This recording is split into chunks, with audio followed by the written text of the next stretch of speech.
Welcome, everyone, to the live composing show. This is your host, composer Stephen Melin. Hope you all are having a fabulous Wednesday.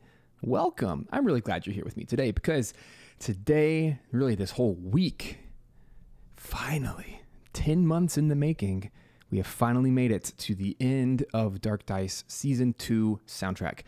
This is, I believe, 65 minutes of new music, unheard. Unless, of course, you've been a part of these streams, then you're very familiar with this music. But we're finally at the end of this process where, man, I've composed all the tracks, me and Brandon Boone, and we had David Wise, Donkey Kong composer, join us on one of the tracks, the North Realm track. So we wrote all the music over the last 10 months, produced it, did all the sample instruments and the orchestration, hired out orchestration through Chris Cu, and a bit by Catherine Nguyen. And then we did the copyist portion of the work, which is getting all the sheet music ready. Then we recorded the Budapest Strings twice, and then we recorded the Budapest Choir twice. And then the last phase of the project was I created all the sheet music for the soloists, and in total we had 5 different soloists, which is 9 different instruments, solo violin, cello, hammered dulcimer, hurdy-gurdy, and a slew of woodwinds by Kristen Nigas. So excited about that, and this has just been quite the journey. So I made all the sheet music for that, got everybody to record all of their solo parts, and now I have all of the files back. And here we are, finally get to actually do the final mixes in Pro Tools.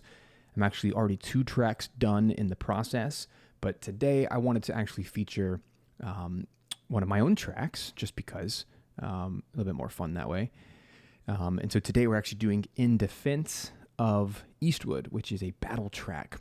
And this is by far, I think, one of the standout melodies of the soundtrack. And if you guys remember, many months ago when I live streamed, I wrote a track called Eastwood.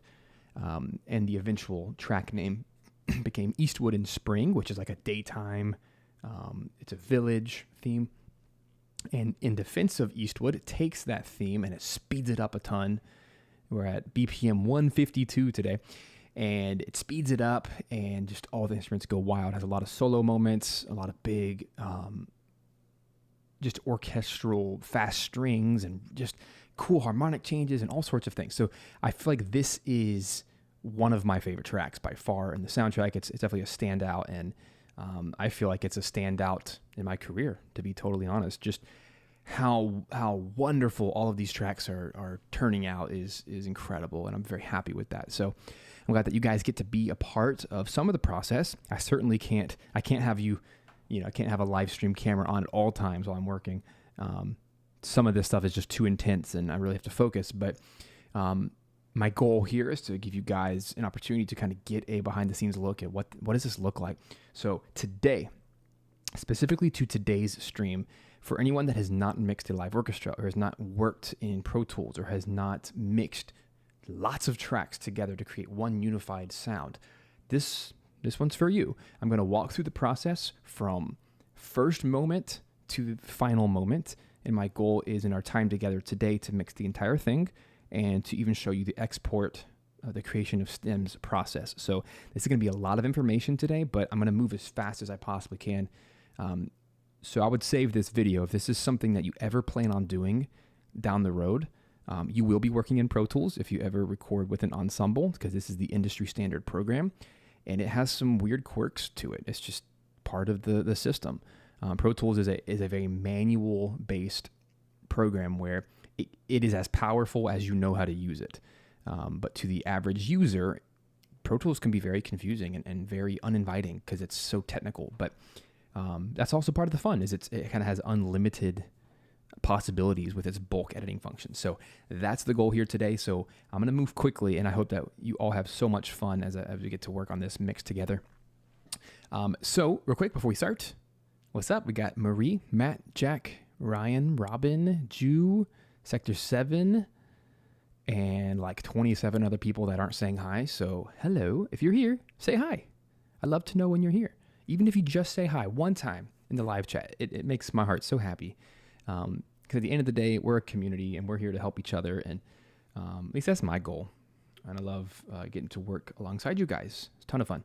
So I hope, whether you're working right now, you're doing some chores, you're walking or exercising, whatever. I hope that this is an opportunity for you guys just to kind of sit back and relax and enjoy the music. But for those of you who really want to dig deeper into the technical side of this, I hope you'll pay attention today, because more so than any other video I've done on mixing, I feel like today is going to be like a really important day of learning some of the workflow processes to getting this much information done in a short amount of time. So I hope this is helpful for you guys. I've been using Pro Tools for many years now, and so I'm very comfortable with it, and I hope that this is helpful. So let's do it. Oh, we got more people. We got Traff, we got Brooks. Welcome, guys. Hope this is a ton of fun for you. So without further ado, let's pop over to the right screen, and I'm going to be popping back and forth a little bit. You might not see as much of my face today just because there's so much on the screen to show you, and it's already insane trying to condense 2 windows worth of information. I usually mix on 3 windows. I have 3 monitors, and today I'm condensing it just down to 1 so that you guys can actually see. So, you're going to bear with me a little bit. First thing I'm going to do, literally the only thing I've done so far today is on the master channel. Take note of this. This is what I do on every mix.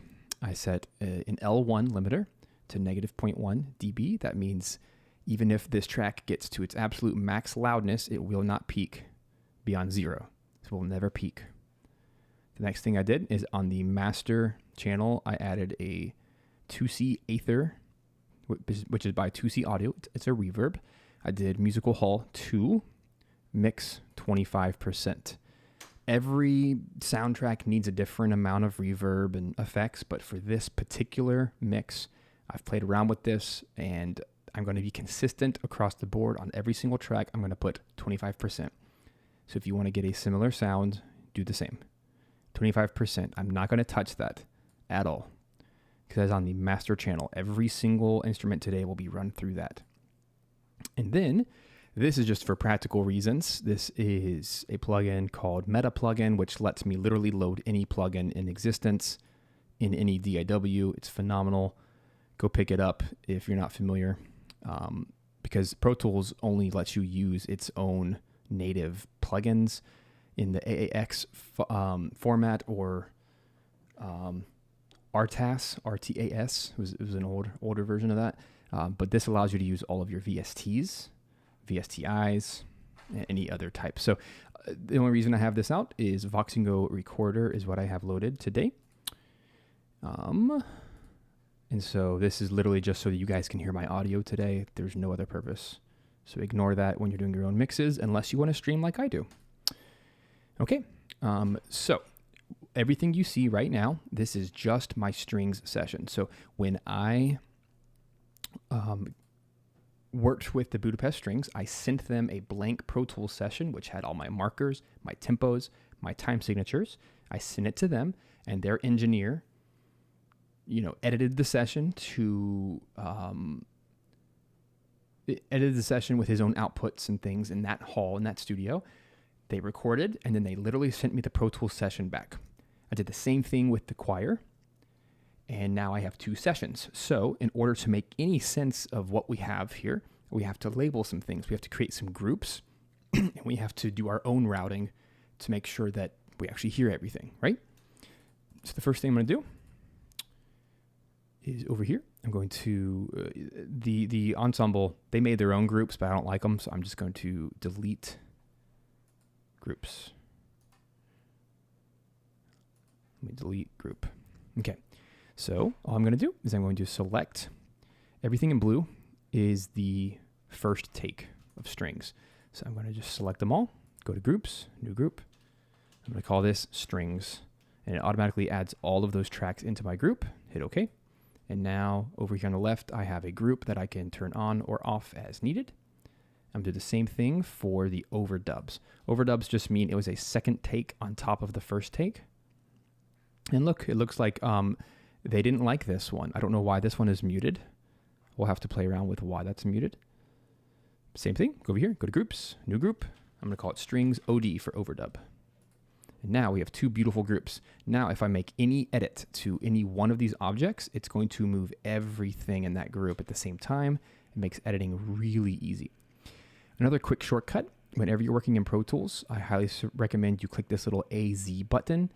If it's grayed out, you don't get the functionality, but if you do click on that button, AZ, it means that on my keyboard, on my computer keyboard, right here, if I tap on the letter F, for example, that means fade. It means when that A to Z button is clicked, I don't have to hit Control F.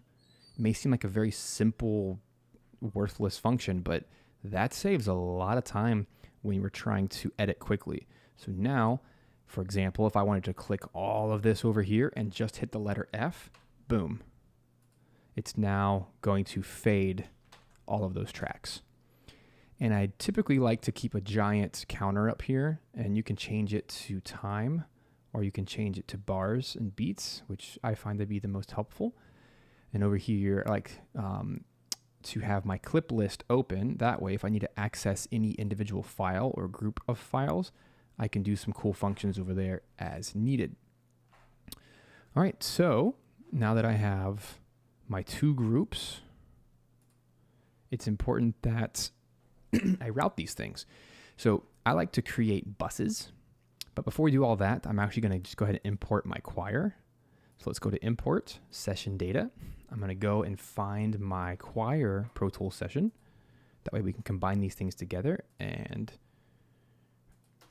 get this all good. So over here in this other folder, I have a choir Pro Tools session. I'm going to go down to the tracks that I want to import.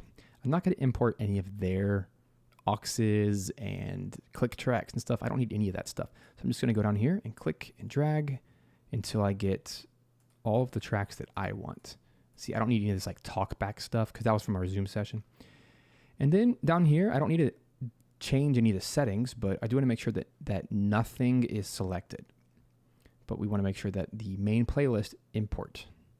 That way, when we import, it's going to take a second. But it is now importing every single take from every single mic position, including overdubs. So it's incredible. Very, very happy. Okay, then hit no, and boom, now everything is in. But like we talked about earlier, these groups over here, this is how the choir recorded their groups, and I just think it's super ugly and unusable. So I'm going to right click. Oops. So I'm going to go to this little drop down, delete active groups, and now it gets rid of all those groupings. So now I can create my own groups. So we'll notice in this particular session that there is one normal choir recording and then there's one overdub recording. So I'm going to delete all of the unused tracks here. And as you can see, we already have a ton of stuff to work with. So I'm going to select all of those choir tracks and have my little shortcut tracks menu over here. I'm going to drag them all down to be below the strings. That way it's all organized. So now we have strings, overdub strings, choir, overdub choir. And I'm going to select just the groups I want to make. So this is going to be called choir. I'm going to select the next group. It's going to be called choir OD for overdubs. And now I can very cleanly work with 4 groups. But that's not ready yet because if we hit play, nothing's going to happen. There's no audio because everything's grayed out, right? None of these audio routings have been set up yet. But now that we have all of our audio that we're going to work with the ensembles anyway, it's time to start routing. So the first thing I want to do is create 4 aux tracks, stereo. This is where I'm going to route all of my information. I like to color code things just so it's very easy to see. So the first thing I'm going to do is go to my master. I always like to make my master a reddish color, burgundy color. That's just a personal thing. My aux tracks, I like to color green. And everything else, it doesn't really matter, but I want to make sure I'm not using those same colors. It could really be anything, as long as it's not those green and burgundy, so I don't get confused later. And then I'm going to name these appropriately. So it's going to be called strings. And I think I'm going to do them in all caps just so it's easier to find them. Go down.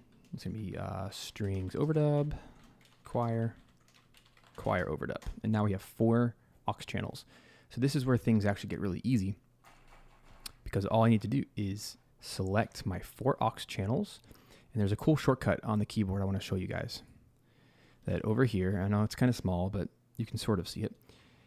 Whenever you select tracks in Pro Tools, you can hold Shift to do things. You can hold Shift plus Control to do another thing, and then Shift plus Alt plus Control.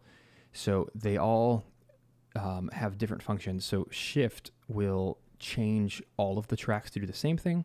Shift plus Control will change just the selected tracks. And then if you do Shift Alt Control all together, it will actually put all of the tracks in a successive order of buses. Now, not to get overly complicated, but right now we have 4 auxes, right? So we want each of the auxes to be a different output or different bus. So if we do that combo, Shift Alt Control, that means strings, overdubs, choir, overdubs, they're all going to have a different successive bus order. This is so great for very quickly working with bulk data. So let's do it. So I'm going to hold Shift, Alt, Control, go over here to my bus, and I'm just going to, whoopsies. How about now? Rar. I hate when it doesn't work. Okay, bus. There it is. You have to be like, you have to really mash the keys for it to work. You have to like yell at Pro Tools work. But notice right here, this is bus 1, 2, 3, 4, 5, 6, 7, 8. In one keystroke, I got all of my selections in order. And now I can do the exact same thing with my groups. So boom, we're going to take strings. This time I'm going to hold Shift and Alt at the same time. That way they're all the same. I'm going to go to bus, and we're just going to go down the line. 1, 2. Now notice they all change to 1, 2. Let's do overdubs. Same thing. Bus 3, 4. This is now choir. Oops. Make sure I actually select the correct tracks. That'd be great. We're going to go to bus through 5, 6. And then the overdubs. 7. Oops. No wonder that was wrong. I didn't do buses. Bus 7, 8. There it is. So now everything is appropriately routed. And theoretically, if I were to just mute everything but the strings, I should hear strings. And I can go through and hear them all now. So let's go to a really loud section and just hear everything.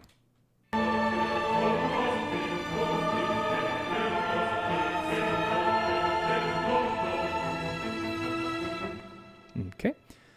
So the first thing that I hear is everything's kind of quiet. So I'm actually going to go select every single track in my entire mix. And notice they're like negative 18 dB, right? Negative 24 dB. These things are very, very quiet. Negative 37 dB. So I'm going to, because everything's grouped now, I'm going to just click on any track. And as I go up or down, notice every single track in the entire session goes up or down because of my groups. So I'm just going to crank everything up a little bit. I'm not going to go too wild here. Just until it's a comfortable volume. And And in general, choir is usually quieter than strings. That's just part of their miking setup. So this time I'm going to select just the choirs and turn all of those up a bunch too to find a good level.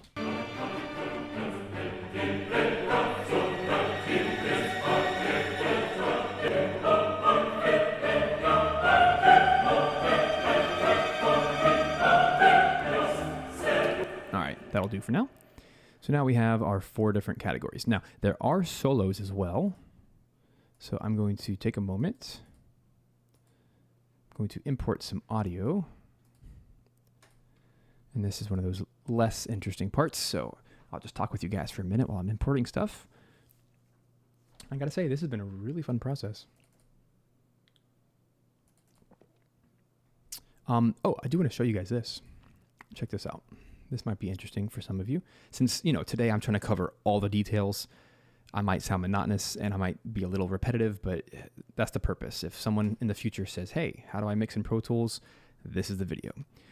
So something I did just to kind of help this process go much smoother is every time a solo musician sent me tracks, I opened up either a Pro Tools session or an Audacity session, and I took all of their clips, all of their recordings for a particular track, and I threw them into one stream, like into one track. And then I exported it at the same sample rate as my session, which is 48K 24-bit. Some of the musicians recorded at 44.1, which is fine, but I had to upsample so that I don't want Pro Tools to screw up anything. And as you guys have watched me use Pro Tools before, sometimes it just has a mind of its own with sample rate conversion and with the timing of tracks and all that kind of stuff. So I went ahead and just did everything myself manually. That way, when I import everything, it's just going to work perfectly. So for example, Hammered Dulcimer, I had Kyle Paxton record, fantastic New Zealand. Like he's incredible. He's one of the best hammered dulcimer players I've ever heard. He recorded on almost every single track, it looks like. So for this track, In Defense of Eastwood, this is what he sent me, which is fine, but look how many recordings that is. And not to mention, I asked every single instrumentalist to record with multiple mic positions, with close mics, with far mics, and with, in some occasions, a line mic. So there's 2 to 4 microphones placements per recording. So now we have all of these duplicate files, right? So this is also part of my prep is I threw these into a Pro Tools session and I pre-mixed the levels of each microphone. That way, when I export everything in bulk, everything across the entire soundtrack will sound like it's exactly the same. Like it will all sound like it was all recorded in the same space at the same time, the same musicians, like everything is consistent. So that's really cool. And something like this, where I got a bunch of clips of the measures, that's not super helpful for this. So I just went ahead and, popped them in place. And that way, this folder, I did 48 kilohertz combined mics. And now I just have one track for today, In Defense of Eastwood, boom. And just pop it in, right? And I can do new track. And there it is. It's just this beautiful one thing. And I know it's already been limited, like it's already ready to go. Otherwise, I'd have 3 microphones. I'd have to create another aux track for that. I'd be mixing microphones, and the chances of being inconsistent from track to track is very high. And I don't need that. Nobody needs that stress. So let's do the same thing. I could have done that in bulk, and I will this time, where I'm actually going to go to my soloists. And let's just check to see who recorded on this track. So we have In Defense of Eastwood added to my list. That was a hurdy-gurdy. I don't think we have any flutes or anything on this one. We have Andrew Dunn recorded cello on this. So we have In Defense of Eastwood. And by the way, my hurdy-gurdy player, Johannes Gewerken-Hellman. He's a fantastic world-class hurdy-gurdy player. And I think also has some solo violin by Matthias Garcia Souza. One of my favorite violin players in the world. He records everything for me because he's absolutely phenomenal. In Defense of Eastwood, there it is. So now I have all these tracks. And, oh yeah, we have a track on the bass pan flute called the Toyo on the North Realm track. Not for today. All kinds of cool, fun, ethnic stuff in this soundtrack. All right, so let me show you what we have here to work with. There we are. Let me label these real quick. So we have hammer dulcimer, we have cello, hurdy-gurdy, and violin. I do want to make sure that these get their own color just so they don't get lost in the mix. Maybe I'll start doing orange. An orangey color, I like that one. Looks good. That way they don't get lost in the color scheme here. Now, the only downside is these are not lined up at all with the music, but at least they're there and they're ready to go whenever I need them. And then the last thing I need to do, just so we have every bit of materials we need. And look, I mean, this has taken 30 minutes. Granted, I've been talking, but you see how important this stuff is. Next, I'm going to go to the folder that has the original track in it from Cubase. Got to stay organized with a giant project like this. There's a lot on the line here. You don't want to mess this stuff up. So right here, I have my stems from the original track. I'm just going to go ahead and copy them all over, even though almost all of them are live. This will just allow me to very quickly sift through and delete anything that has been used already. Because that would be pretty dumb if I accidentally doubled. You know, we had this fantastic live string session. It'd be really stupid if I had this MIDI strings in the background. But the purpose of having the stems is when I import them in a second, I can look at the waveforms. And when a section starts, that's when I'm going to clip my live recordings and just line them up and then delete the MIDI. And that way it allows me to just line everything up perfectly without having to guess, because I don't have hours and hours to listen to every single clip of, I mean, come on, that's insane. I mean, there are probably dozens of hours worth of audio here that I could audition. That's insane. So instead I have to rely on my eyes to actually line up visually, and then I'll check it. This is just, some tips to work with bulk stuff here. Looks like Robin and Marie are having fun in the chat. And you. And hey, what's up, Cadrid? Hopefully this is helpful for you guys. I'd love to hear in the chat, where are you guys at in your composition journey? So where are you at today watching this? Are you someone who is actively writing music for live ensembles, or is this something that you're wanting to do one day, or are you just watching because this is interesting, something to do? Like, I'd love to hear where you guys are at today. All right, I got my stems imported. It took a little while to get them all in because it's a heck of a lot of tracks. Look at that. They are more active audio tracks than the allowed maximum. So I don't have Pro Tools HD, which allows, I think, like 100 audio tracks. I don't need it because, thankfully, my dumbed down version of Pro Tools, it still imports everything. Oh, I see what happened. Oh, that's annoying. This happened to me last time, guys. Crap. I have to delete them. It doubled every single track. It split them as mono. That's so annoying. So here's what I'll do. Let me actually go see how many tracks I have so I don't waste time deleting crap I don't need. This is a Pro Tools ism. No other DAW does this, but it's important to know what you're working with. So here's my original folder. I have 30 tracks selected, so I'm going to type in the number 30, stereo audio tracks. There they are. And then I'm going to go over to my clip. There they are. You see, this is why we have a clip menu, because now I can actually select all of my stems.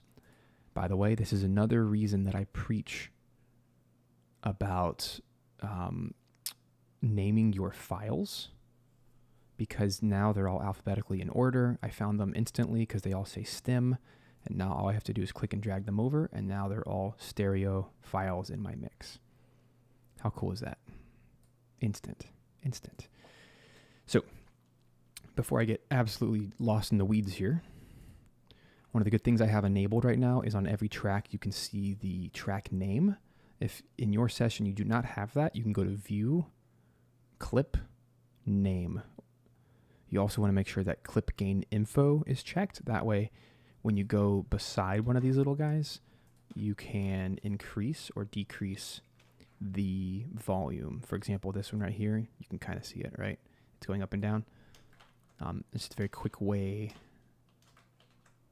there we go, of working and making quick edits. So anyway, now my final little thing to do here before you actually get to work is I'm going to hit New Group. I'm going to hit Stems.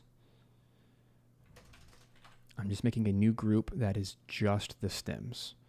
And one of the cool things is it turns them all the same color, but it also groups them together. If I want to just mute them real quick, I like to make these yellow because most of these will be deleted by the time we're done today. So with all that said, here's all the tracks we're going to be working with today.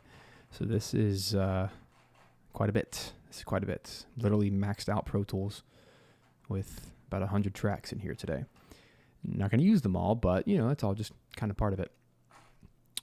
So where do we go from here? I like to build from the bottom up. So to me, the most important thing is that each of these clips live where they're supposed to live.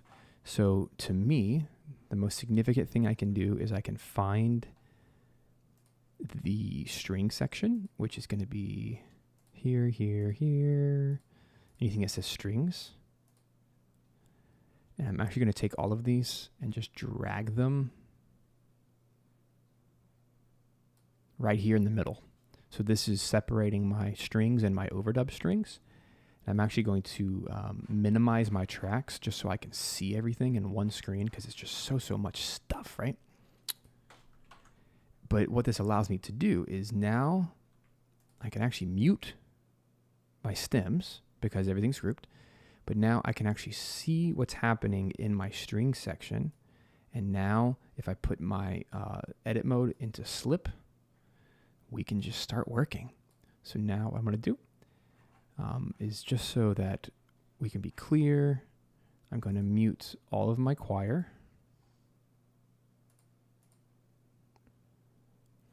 And now all that we're going to hear is the strings, and we're going to visually use the stems to line things up. Here we go.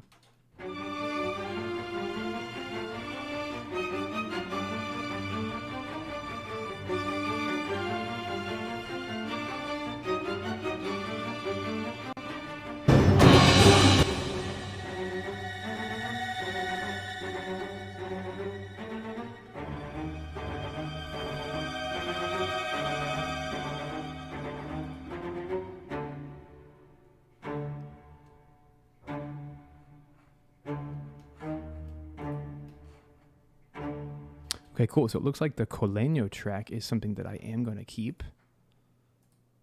So this right here, this is MIDI. We're going to actually be using this in the mix today because we didn't record that live.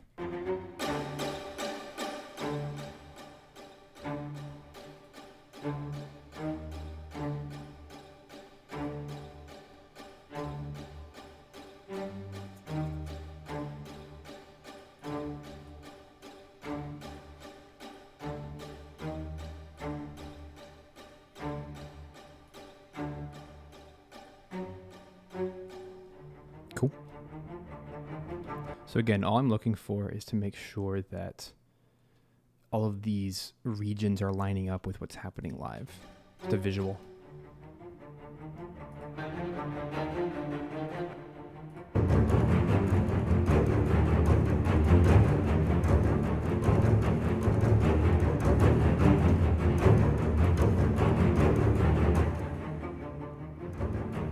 Honestly, I think I'm going to supplement just to give more power in the low end. I'm going to keep the low strings MIDI because they're so powerful. I'm going to turn them down a lot, but we're going to double it up with the MIDI.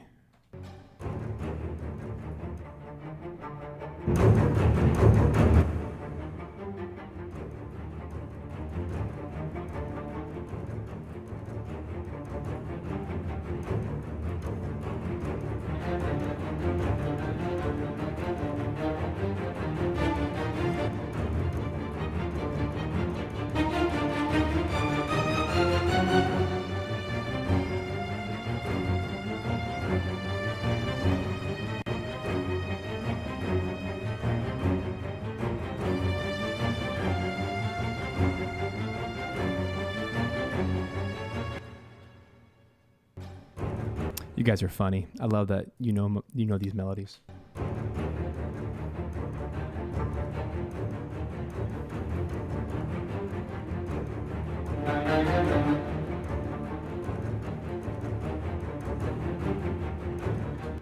Oh, I mean, the Robin's click, click, clack, clack. That's the Coligno.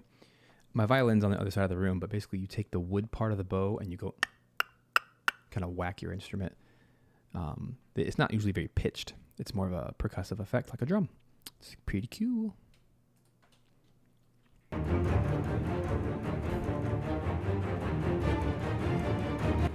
I think this track will benefit from having the MIDI just to kind of have more quantized.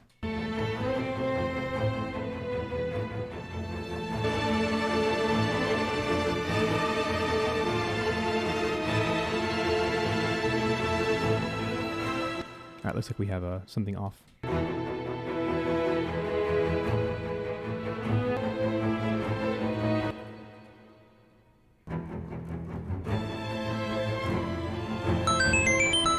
Aha, here it is. This is hey, thanks for the sub. This looks like it is 1 bar off. So I'm betting that the whole rest of the track is 1 bar off. So this is one of the benefits of using grid view, the grid mode, is we can literally snap everything right there in half. Select everything in our group, which also means, by the way, that the overdubs, I should have done both. Whoopsies. This is where things get a little hairy when you're working with so many things. Just make sure you're selecting all the right things. Anyway, I'm going to select everything and move it all 1 bar back. Looks like there was just a little bit of a 2 takes that crossed paths. And then I'm going to use my slip mode to select both, hit F on my keyboard, that way there's a fade. Let's see if that solves it.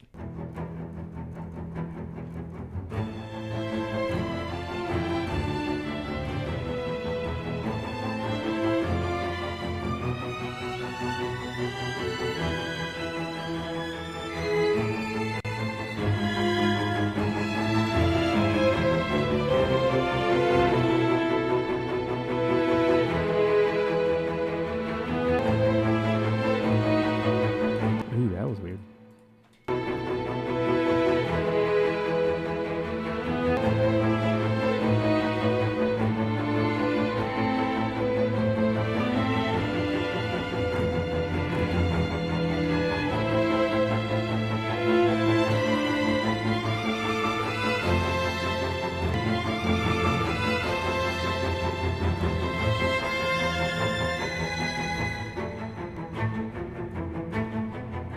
Gotta find where these all line up.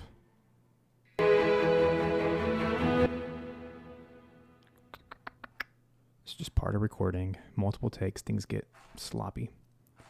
You have to go back and find them. Okay, let me get my aux strings.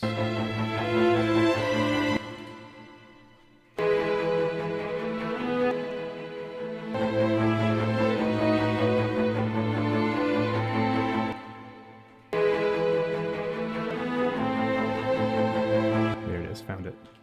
Just gotta take these, crossfade.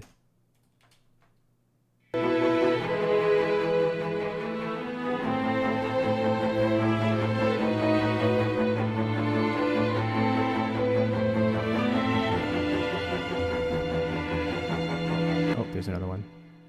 Hee hee. I will always be happy if you compare me to Koji Kondo.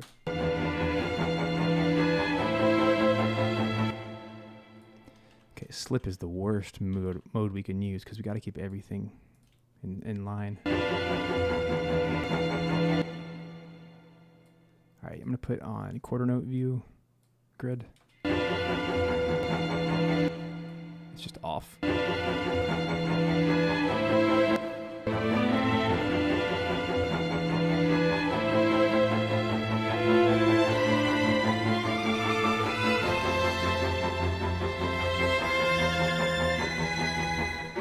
Cool.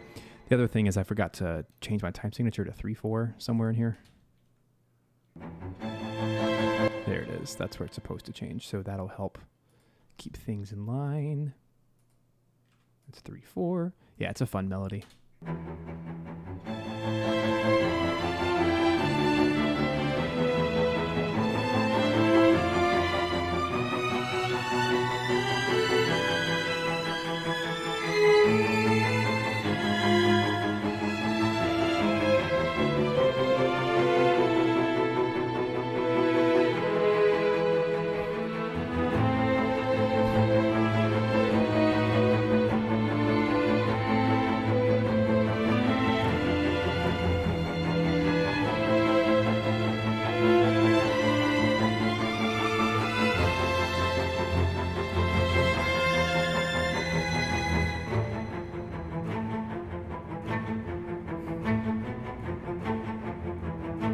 God, this is giving me goosebumps already. We've just begun.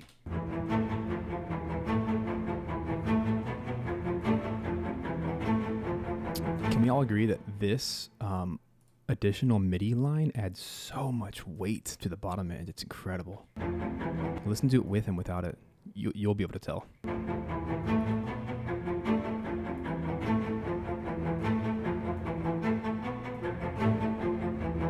it's MIDI. Isn't that crazy? Like, you can supplement real live performances with MIDI, and it can sound even better.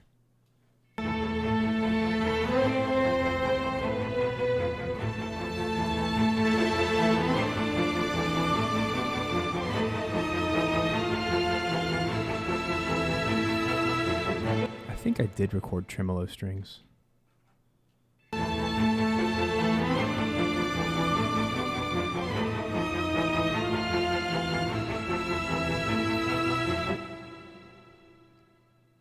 Why is it not playing? Let me solo it for a second. Again, this is just one of those things you got to deal with having a million tracks here. There it is. It's just super quiet. Yeah.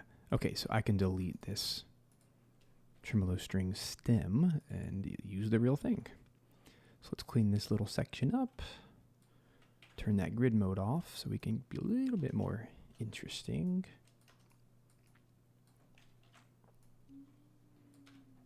I like to leave a little bit of tail on recordings. That way we can get a little bit of the hall sound without like cutting it so dry. But this whole overdub section is crazy quiet. Let's turn him up a lot.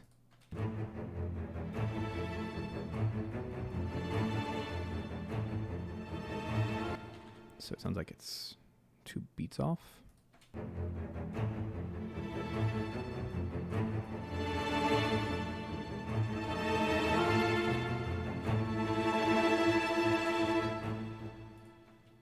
I think it's still off. Let's find the spot.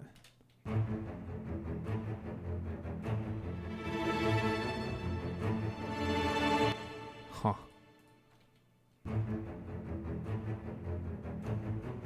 Maybe it's supposed to be like there.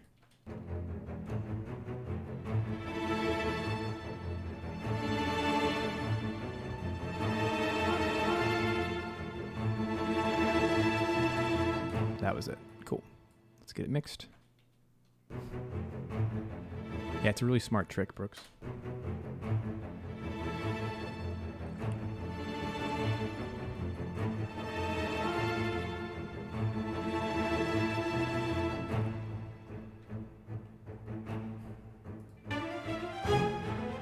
Oh man, this is probably the coolest section of all time. There's no way I'm using MIDI on this part because it sounds so good live. I'm just gonna bump up the volume because MIDI does a really bad job of slurring. It's like its biggest weakness. So whenever you get it live, it's like the greatest indication that you recorded live. Here it is. And by the way, they recorded this thing in one take, first try. Absolutely insane how good this is.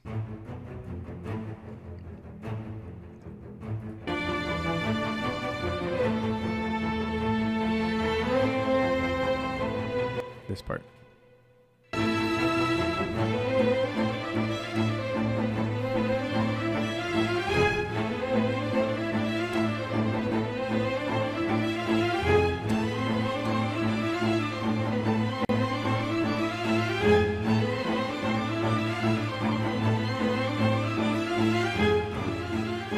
Ooh, gross. All right, so this part, let's use our grid to figure out where it is. All right, so there's the mark. Let's get rid of the old. Let's bump all the new stuff. It's hard to know where we are here. There we go.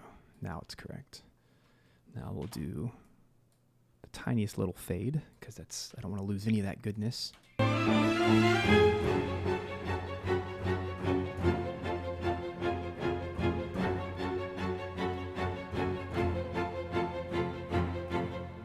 That part needs some serious volume boost. A quick shortcut for anyone unaware. I did not learn this until a couple weeks ago, and I've been using Pro Tools forever. I did not know this was a thing. Check this out. This is a very important shortcut. On Windows, if you hold down the Windows key and Shift at the same time, hold them down at the same time, your cursor actually changes into the speaker tool, the scrubber tool. You can go to that tool and do things, but it's a whole lot more interesting when you're always in this triple mode here. So anyway, you hold down Shift and Windows key. If you're on Mac, you hold on the Option key, I think. But either way, on PC, you hold on this, and then the scrubber tool pops up. And then I can take my mouse wheel, scrub up and down, and notice all of the dB of that chunk are changing. It's incredible. So now that one section needs to be louder. So I'm going to bump it up to like +3, and let's see if that makes a difference.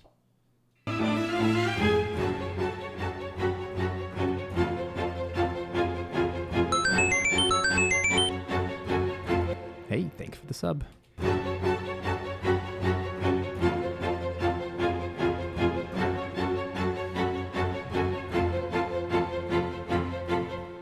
Cool. That sounds awesome to me. And then we'll fade it back into the new volume.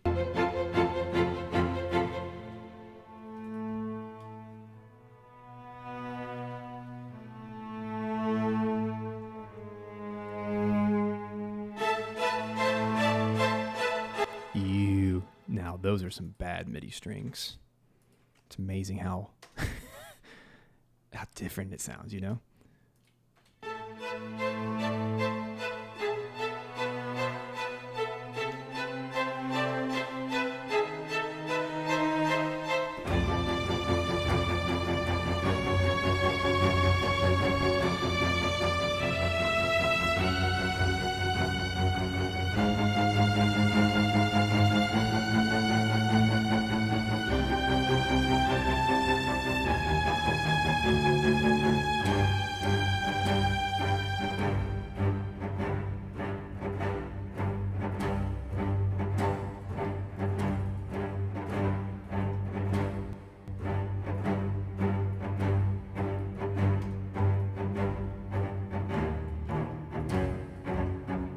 Cool. That sounds awesome.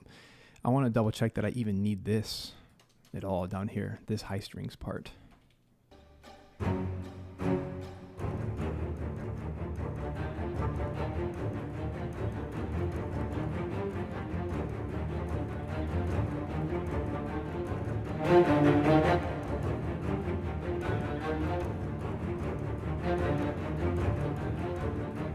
I think it helps just a little bit.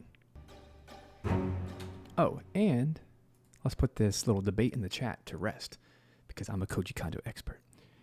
Majora's Mask was Koji Kondo's last game he ever wrote solo. And I think it's his absolute best.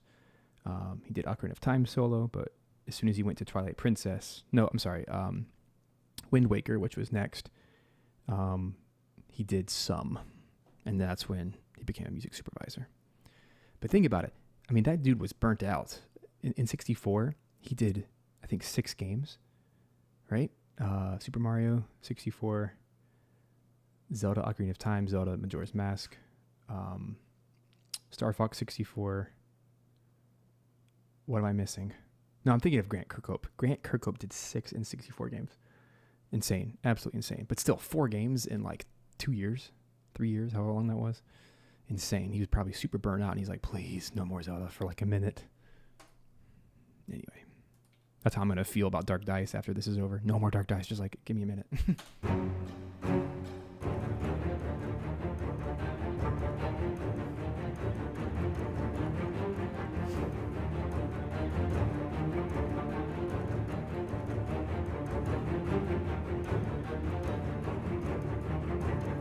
It's kind of funny without this stem, without this MIDI, you really can't hear the violas at all. They're kind of lost in the mix, so I think this is nice.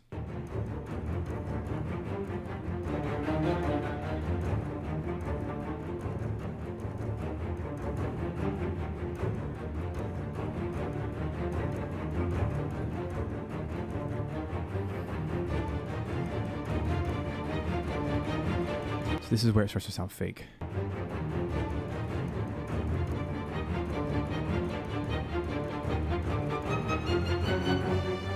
This is where I have to be careful, so I'm going to try cutting all of this. I'm going to bump the volume of the real strings, and let's see what happens if I fade twice. If that fixes it without the MIDI on at all.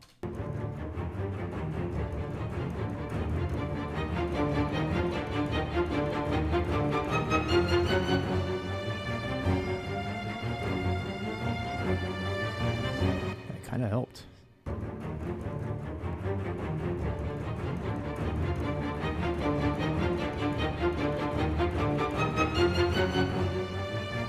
Yeah, I think, I don't know.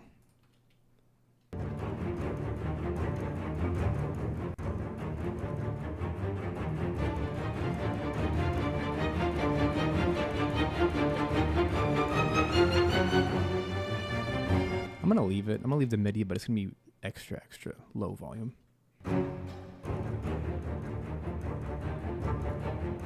Just to give that viola some kind of presence. But you know what? I should be smart. Can we be smart for a minute?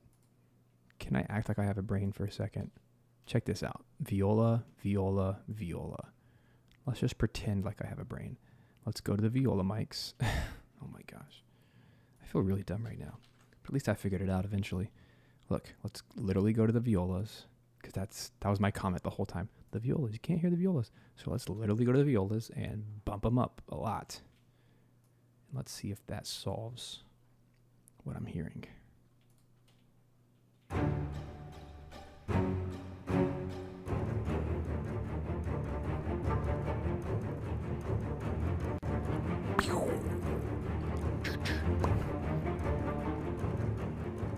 Heck to the freaking yeah. That totally did it. I'm deleting that pronto. Gosh, sometimes I don't use my brain. Come on. Now my only gripe is now I need to extend the what do you call it? I need to make the excuse me, I need to make the fade very, very small, so that way we still hear that first note loud and proud. Yay, that solved it. Yay, yay, yay.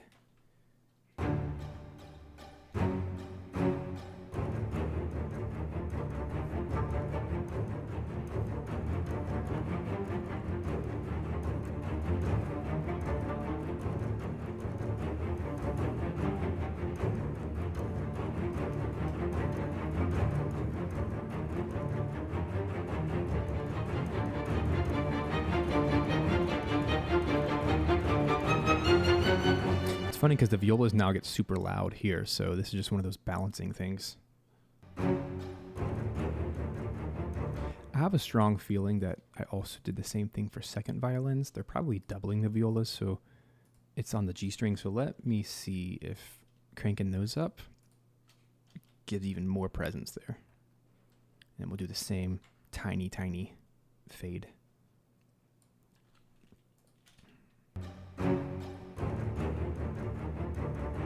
Cool.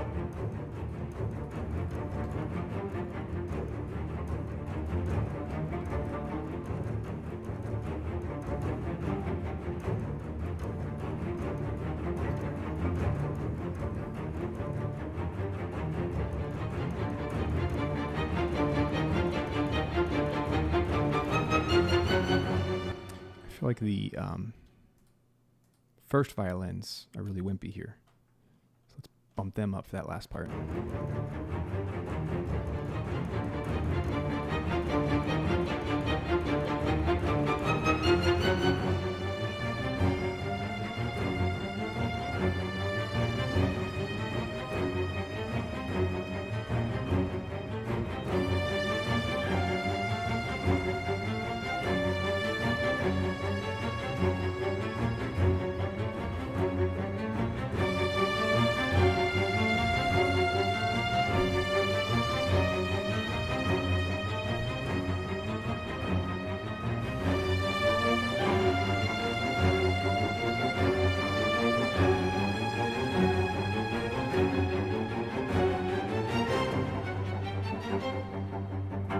Oh no, what just happened?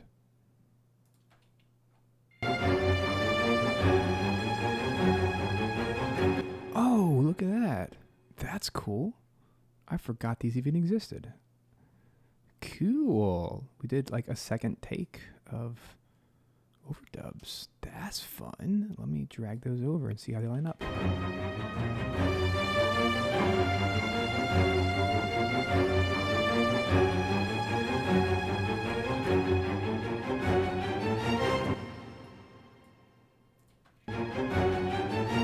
Just gotta make sure they're not sloppy.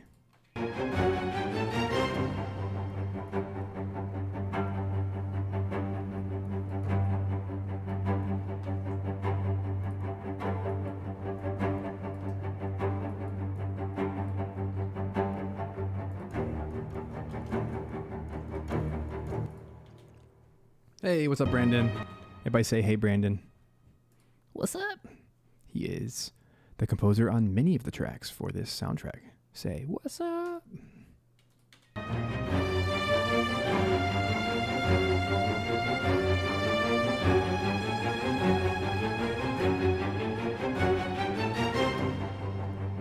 want to know what these muted tracks are.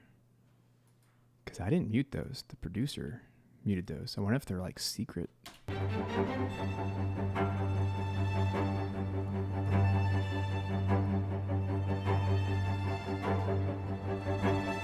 Oh, it's a bad take. That's really funny. Maybe Brandon, no, I know exactly what this is. Brandon knows exactly what this is.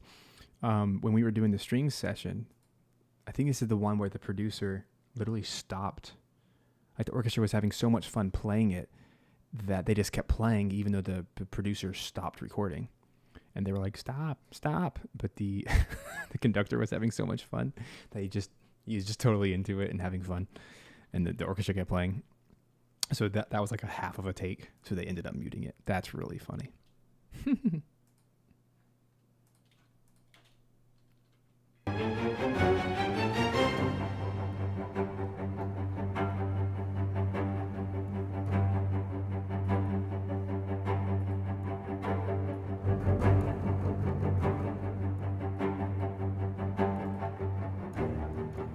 Yeah, well, I think strings are ready to go.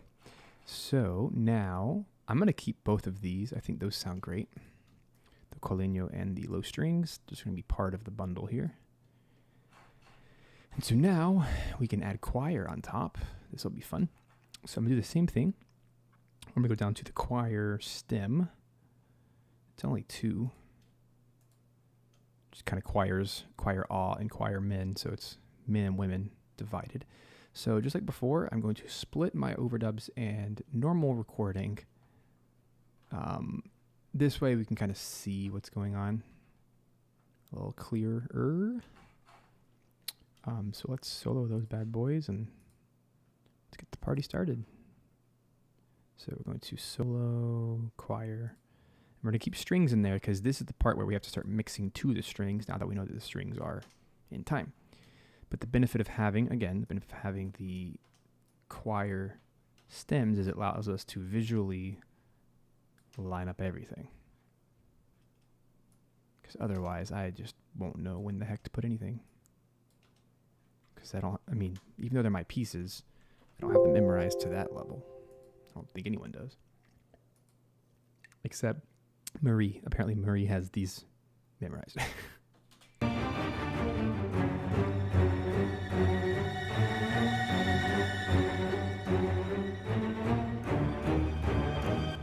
Okay, so either the choir is super quiet or, yeah, I keep hitting mute on accident. Hold on.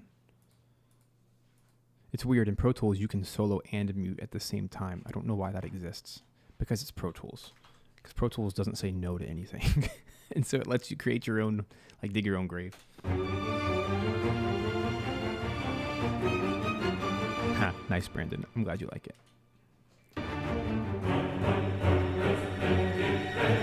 Okay. Can we all just like, wait a second. I'll just take a moment and channel our inner Final Fantasy VIII right here. This was not intentional, but that's one of the most influential soundtracks of my life. And it's going to creep its way into here. So let's just all imagine we're playing Final Fantasy VIII for the first time. And here it is. It sounds just like it.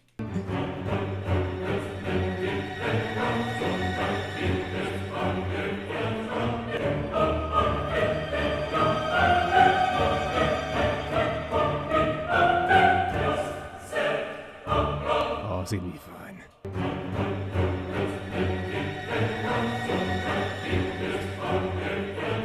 Alright, so I can already tell that the choir likes to rush. So I'm going to take everything into slip mode and literally just kind of slide it.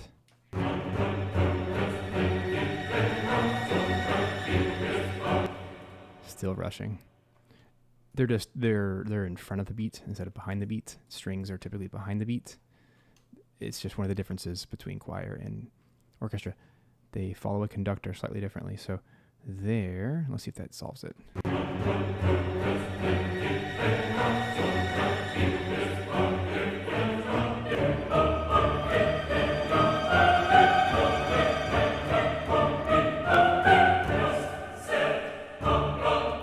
Score soft percents. All right, let's solve some of these little snafus.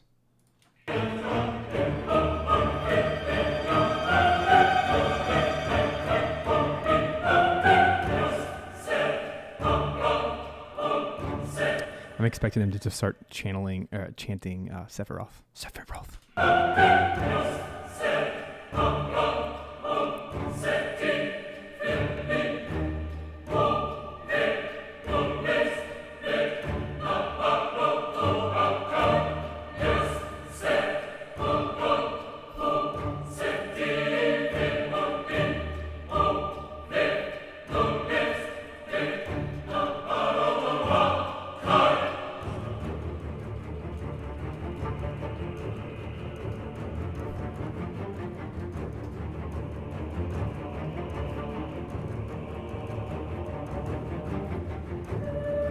Gosh, that low growl is incredible. Dude, did you know that basses could go that low? Ooh, hey, thanks for the sub. Oh, let's have some fun here. Let's crank that like crazy. Those insane basses. Oh my gosh.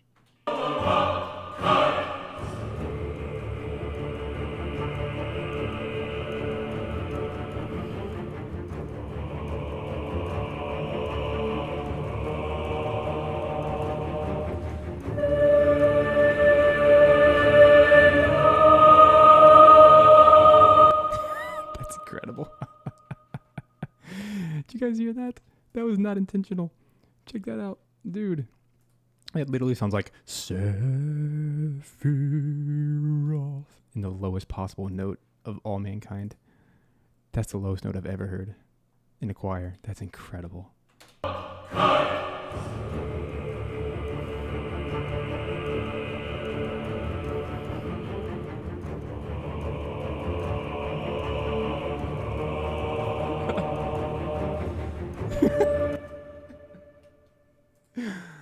Oh my gosh, that's so good. That's the best Easter egg. It's so unintentional. As Brandon said, that cannot be unheard. Okay, one more time. Just cause.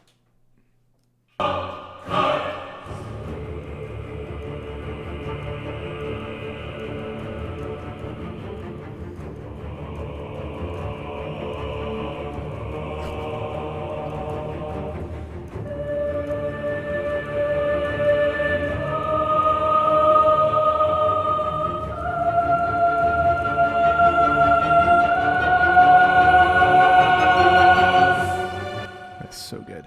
Okay, this part gets a little bit loud, so I'm going to pick the halfway point. I'm going to decrease the volume of that spot by just a few dB, and just to have some more natural dynamics, and then we're going to crossfade.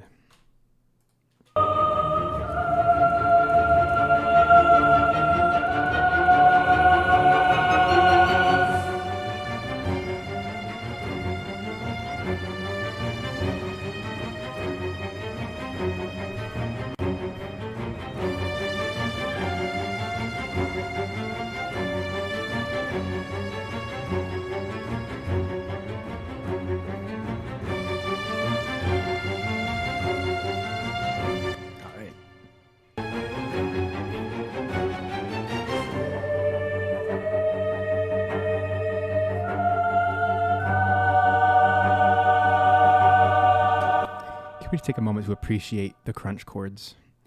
I'm also highly inspired by Motoi Sakuraba, who most famously is known for the Dark Souls series. And he eats chords like this for breakfast. And it's just delicious. And it just makes my heart so happy to get such dissonance.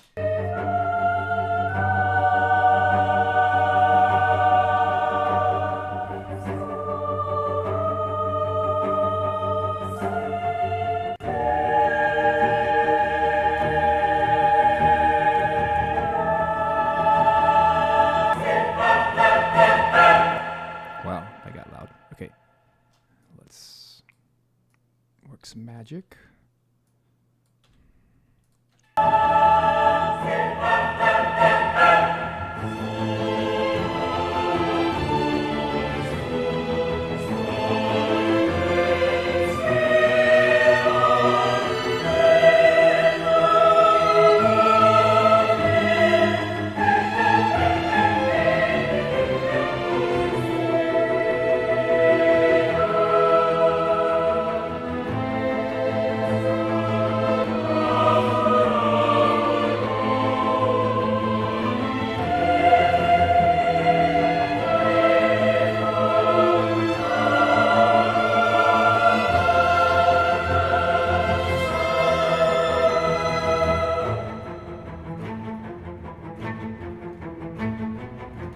Much fun as that choir part is, it can't be louder than the strings. So I do have to decrease all of it by a little bit. Let's see if that helps the balance.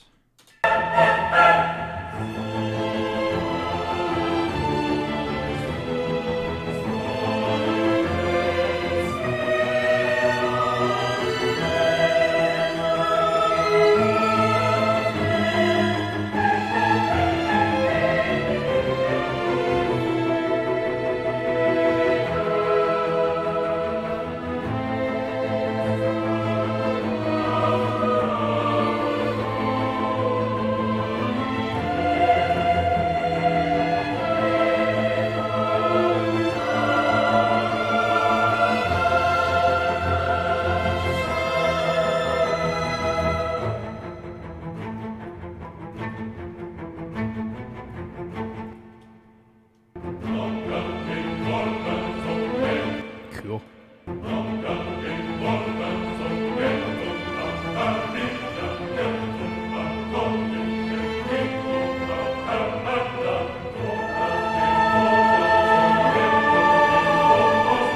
Man, they rush.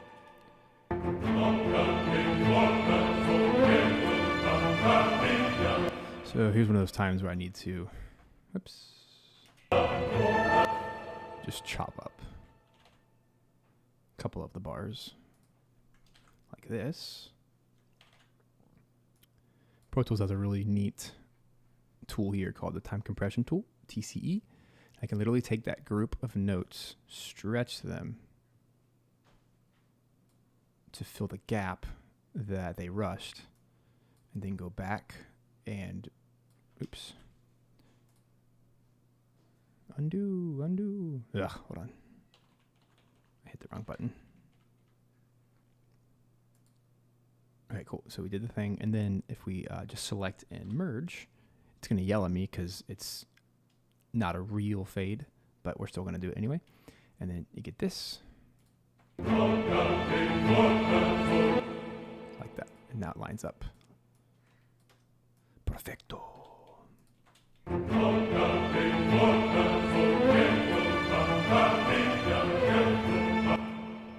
We'll do the same thing here. Just these can be a little bit tighter. I feel like this one needs the same treatment, but the opposite. It just needs to be squished. Needs to be squished down a little bit. I don't think you can do it while you're in the middle of a fade, though. That's the problem. So hold on. Let me get rid of my crossfades.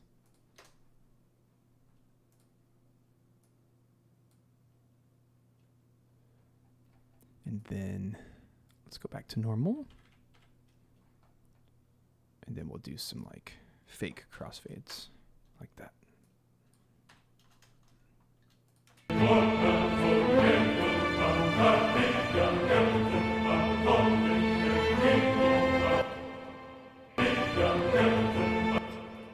See you later, Brandon. Thanks for hanging out for a little bit.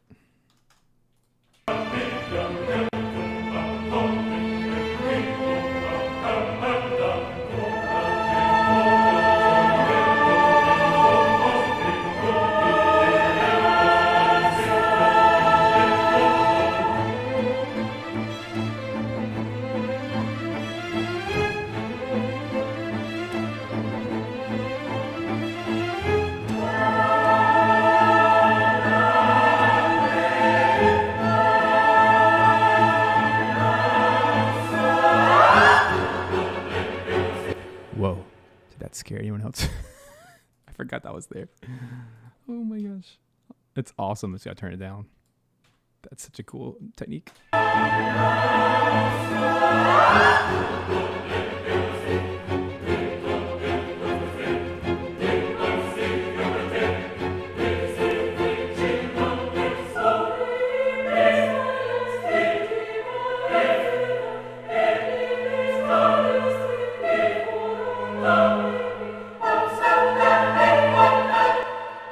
Holy mackerel. Okay. These are way too loud. But then this is too quiet. All this really fun overdub stuff. Nice. So pretty.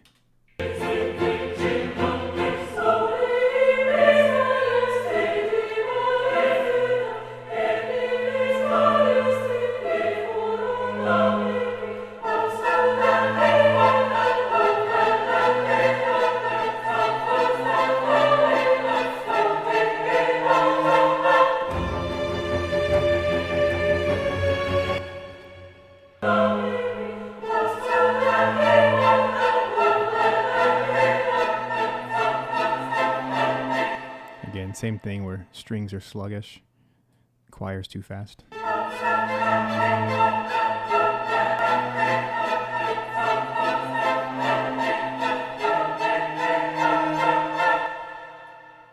What a cool moment, though. Man, I love this track. I don't know where the inspiration came from, but probably Final Fantasy 7 and 8 combined.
For our purposes of mixing later for the loops, I'll make this the end, and then we can create a proper loop, because this will go back to the beginning. It's a loop.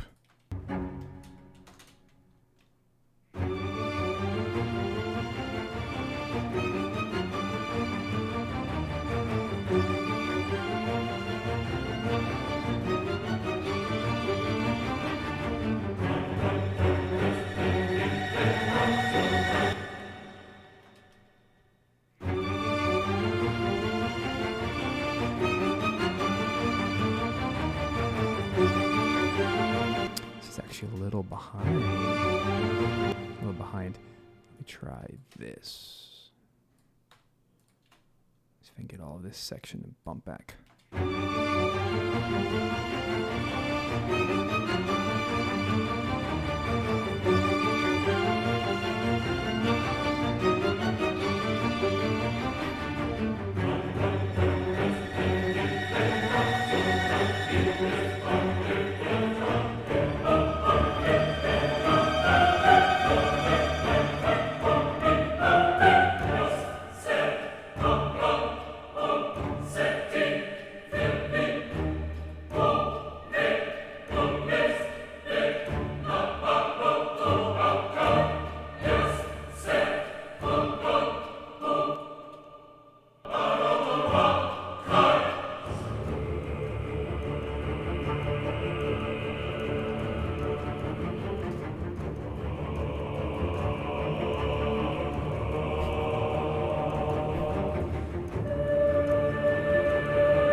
And I don't know how you do the vampire season. No light. That's crazy. But cheers to you. Like, if I don't have sunlight, I die. If you haven't noticed, like, I'm not sure if you guys know this, but I work by a giant window. Like, I need the light. I can't work at night because it's too dark and it's... Ugh, hate it. Anyway. All right, you guys ready to get to some more of the fun stuff? Now that we have all the basics out of the way. Something I totally forgot to do at the beginning. It's going to make a world of difference. If you go down to your choir, this plugin it's just done so much for the choir. It's a S1 imager by Waves. All I do is I take the width and I bump it out. So it's taking the sound from skinny to fat and wide. So that way the strings, if you were to look at the strings, they're going to be somewhere in this like middle-ish range of as far as like the panning, the width. But if you, boom, pop the choir to the sides, it fills out the room the most incredible way. If you're going to do something like this, make sure you copy the same settings between overdubs. That way they're all the same. But check out what that one little plugin, it's going to make such a difference when the choir comes in and it cleans up the mix in an incredible way.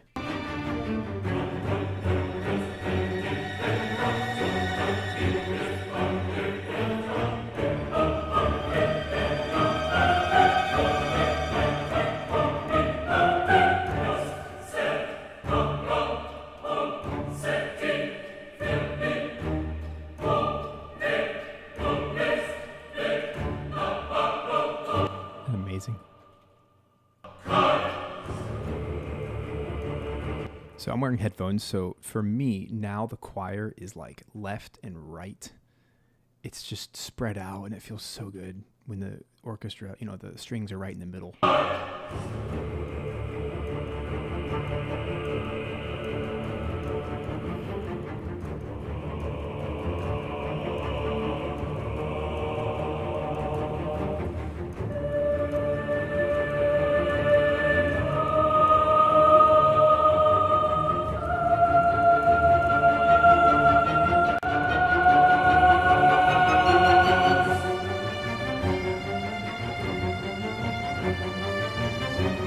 Now, because I spread these out, it actually allows me to turn down the choir globally by 2 dB. I can always bump it back up if I want, but that's the freedom of panning. It allows you to have less volume, which is nice because I don't want to max out. I like these levels. Everything's kind of hovering in that probably like negative 10-ish range.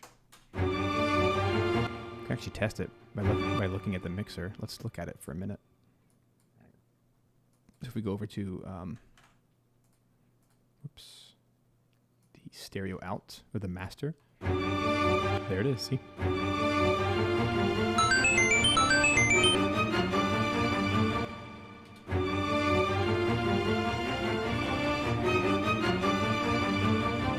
cool. I'm actually at -12.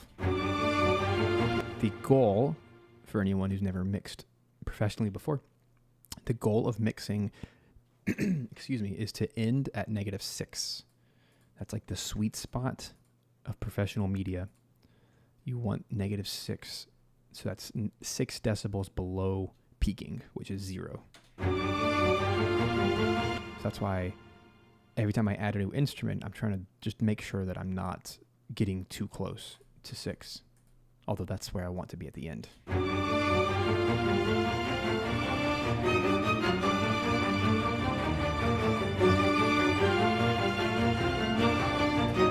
Well, Robin, I hope that Dark Dice music can keep you company over these coming months of cold and drudgery. All right, so let's delete some of these stems I'm not using at all. And look, I didn't know this. Look. I have some sound effects. I have some gliss that I didn't know I had. I forgot to add to my mix here. Hooray! Bonus content. All right, right here. So we'll call these strings gliss. This is the stuff I didn't record with the orchestra because there's just no point. My samples are so good. For this kind of stuff, it's just a waste of time and money when we have all this melodic stuff to get through and all these chuggy chug chords, whatever. So let's see how this fits in the midst of it all. It's probably going to be loud, so let's turn it down. Let's check it out.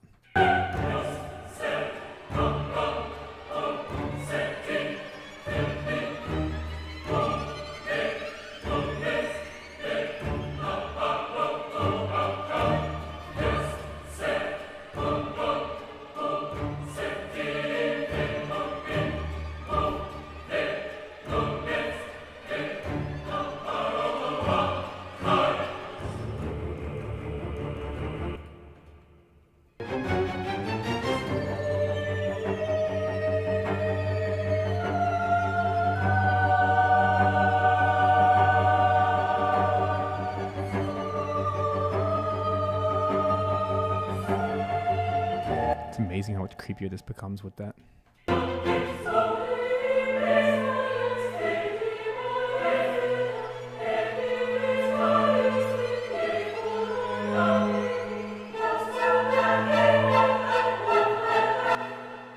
Cool. That's a great addition. What else we got down here? Don't need choir anymore. Let's get to some of these instruments. Okay, so hurdy-gurdy drones. This is something I need to tackle immediately. Let's solve some hurdy-gurdy things. So, quick little story. So for this soundtrack, because of the cost of recording and everything and everybody's time, I decided instead of hiring a hurdy-gurdy player to play literally 60 minutes of drones, which are just right, I instead hired him to record 20 minutes of drones, and I turned that into a sample instrument. That way I can literally just toggle the MIDI and throw it in there and do what I want with it. So, and I get a free sample library out of it. So that's what I've done. Very basic contact instrument based on his recordings. So let's pull that open.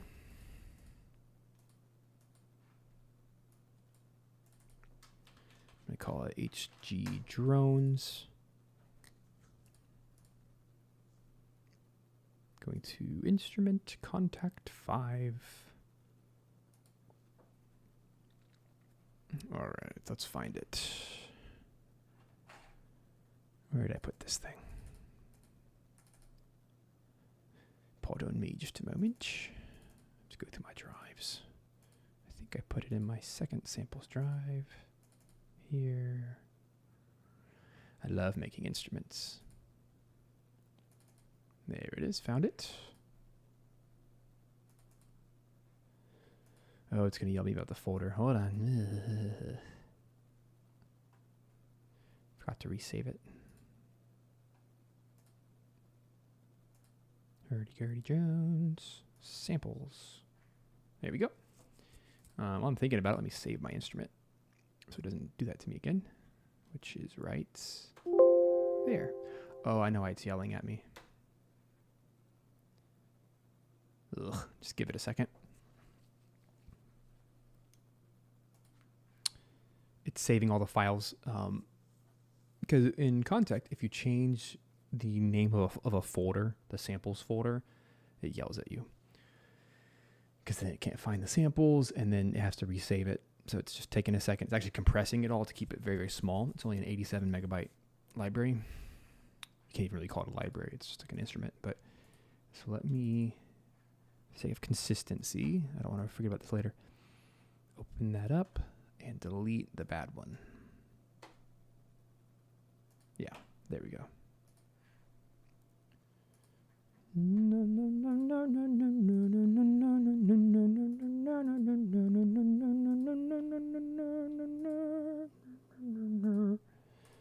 How about now? Are we gonna work now? How about now? How about now? Yes, we are gonna work. You didn't hear it, but that's okay. Okay, Pro Tools is yelling at me. Surprise.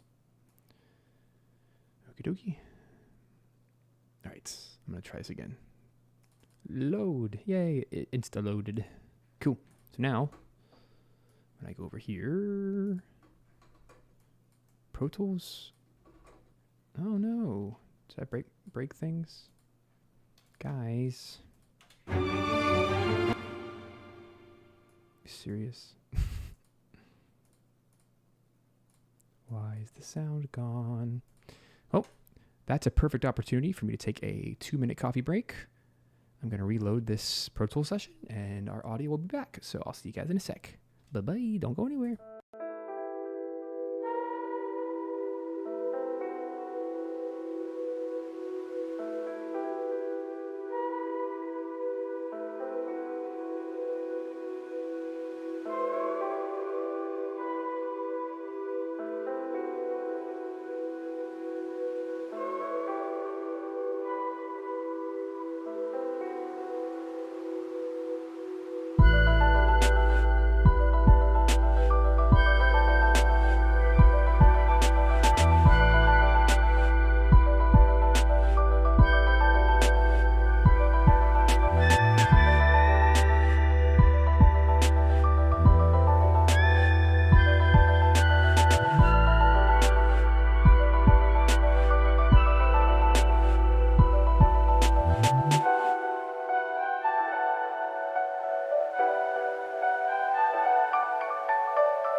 All right, friends, welcome back to Live Composing Show. We are working on Dark Dice. Today, mixing the full live final mix of In Defense of Eastwood. It's a really cool battle track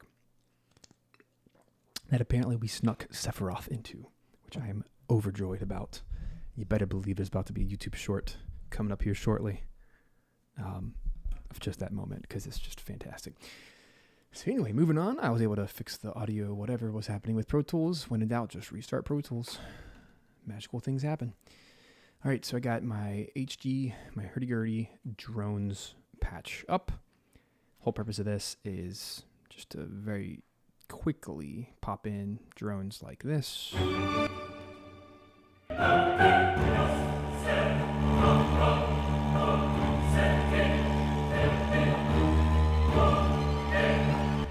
All right, so I'm going to grab my pencil, grid. We're just going to go to town here.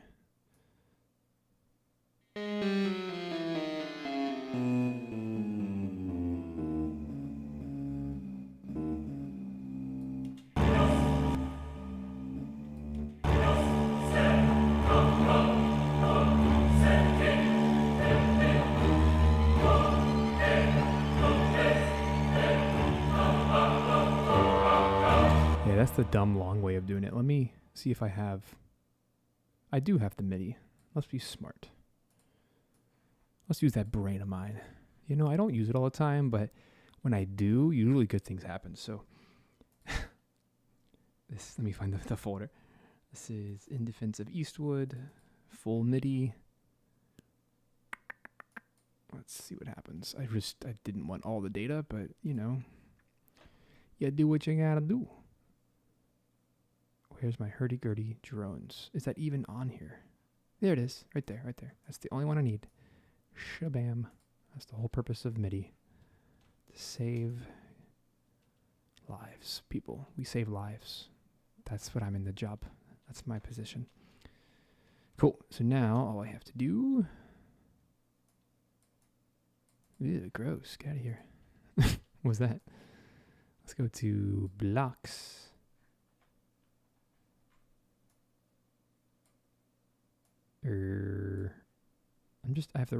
Everything's going wrong, guys. All I'm trying to do is this right here. Boom. That's all I had to do. Okay. Are we good? Yeah, it works now. I think.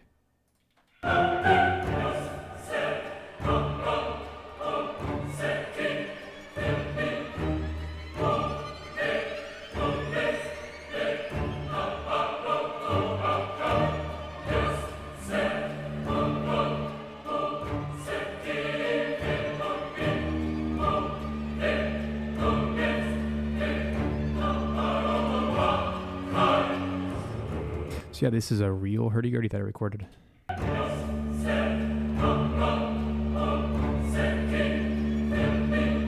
reason I like this is it's the same exact mic setup and levels as, you know, the live that I recorded all the notes for. So it will now match the session.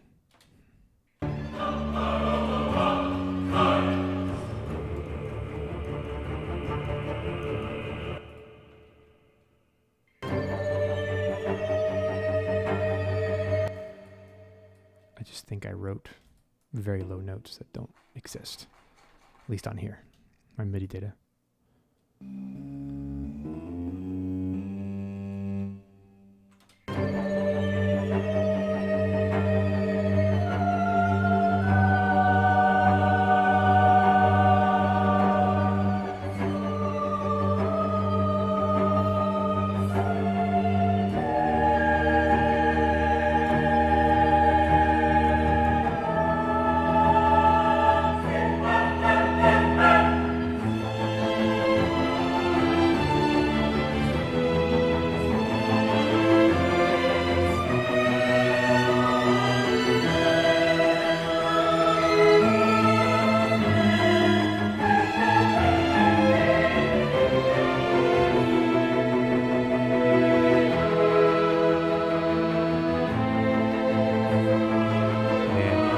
So freaking good for my own little sample library that I made.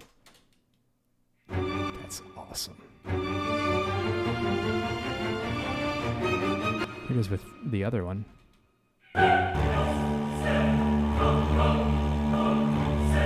I'm not going to use that one. It's my fake one. I want the real one.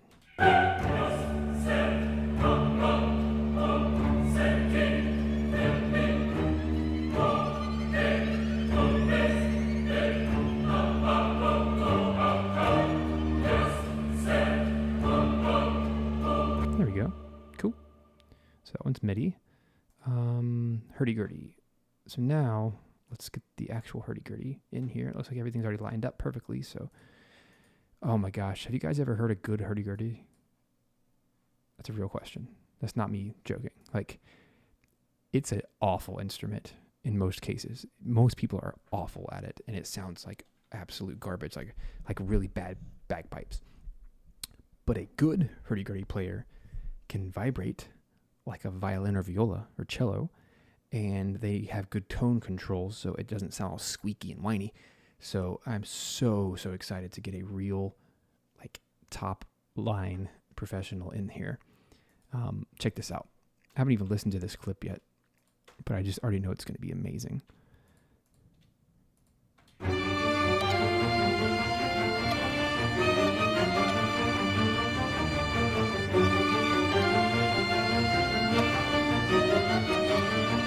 It already sounds incredible. Holy crap. Do you guys hearing what I'm hearing? It's a little bit late besides that. Wow. They do exist, guys.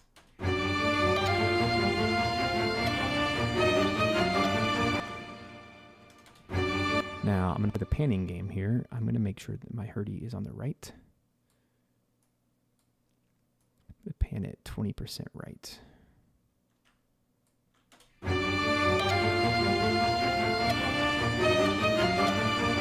Still a little bit late. Let's match it with the violins.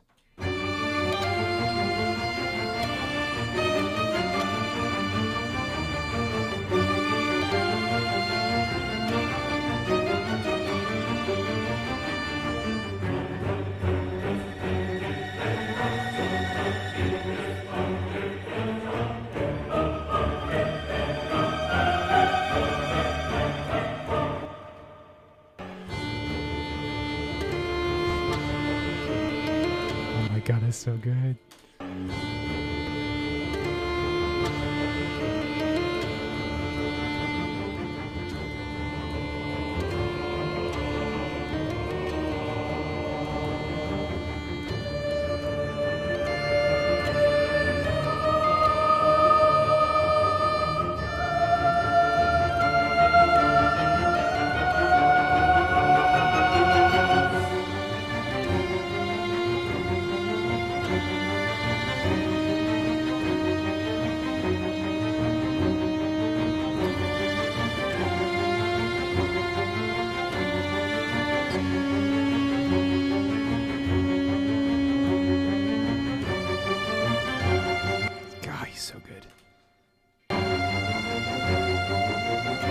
Like his own string section, because when you play hurdy-gurdy, it's multiple strings playing at once inside the box.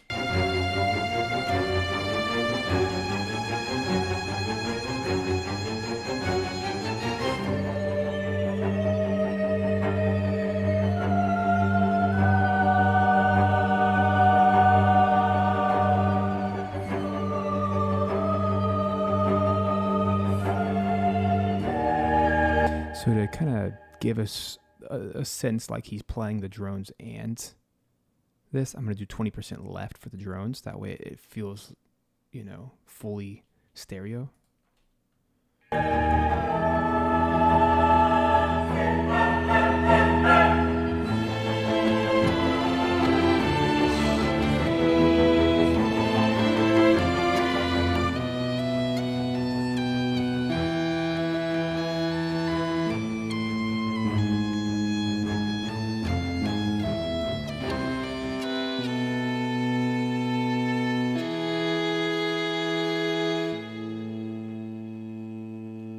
Wow, that's cool.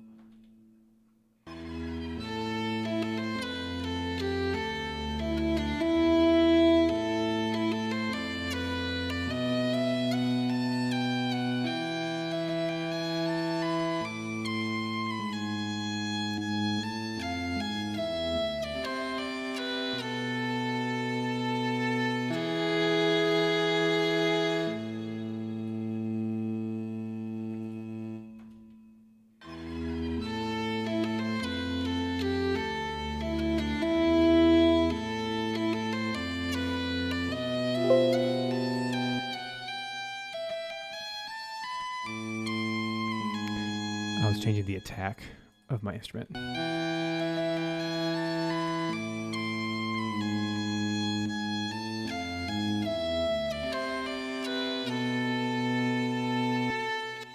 Cool.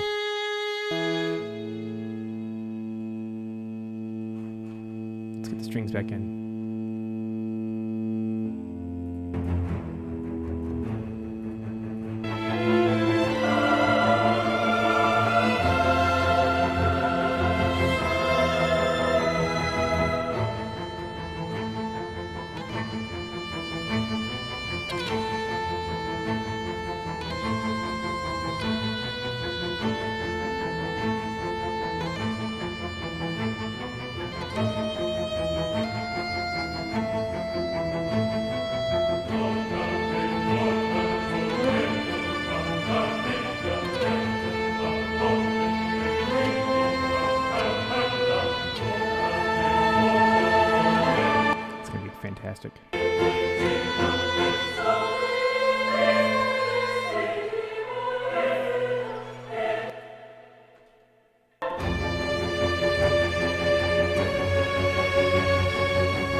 so good. Can't wait to get these other instruments in.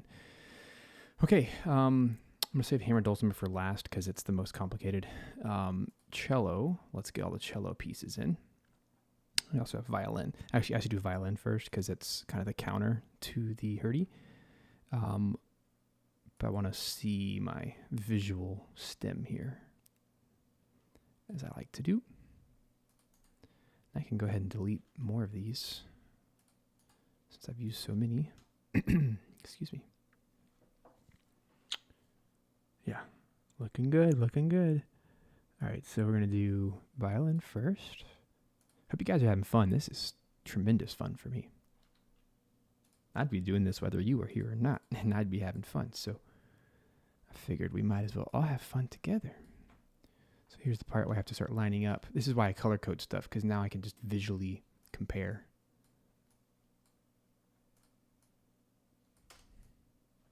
All right, so violin already mixed in everything. I'm going to bump him 20% left because he is the counter melody to, or doubling a lot of the hurdy stuff. So let's get him in.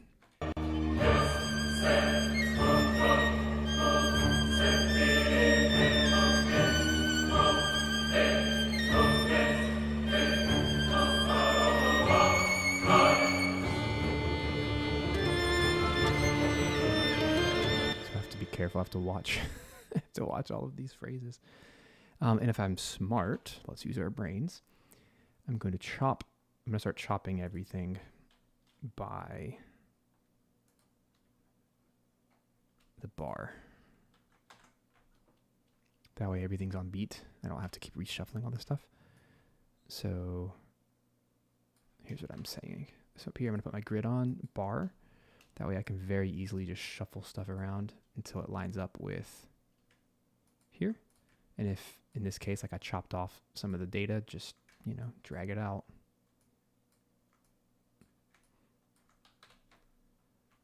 Because remember, all of my phrases are just separated by like one bar.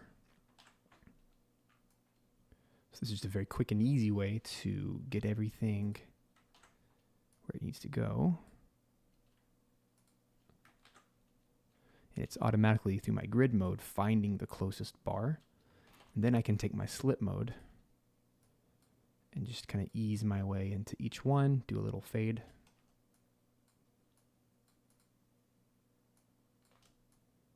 That way it's musical. Like that for each of these. I like to do them manually. There are some shortcuts to do it, but I just kind of like the feeling of doing it manually and a little bit more musical than anything automated. Automation's great for like technical things, but musical things, I think it's best to do them individually. Just give it a little room to be musical, And then now we can audition these moments and make sure that everything is where it needs to be, and there's no like extra little blips and bloops. Here we go.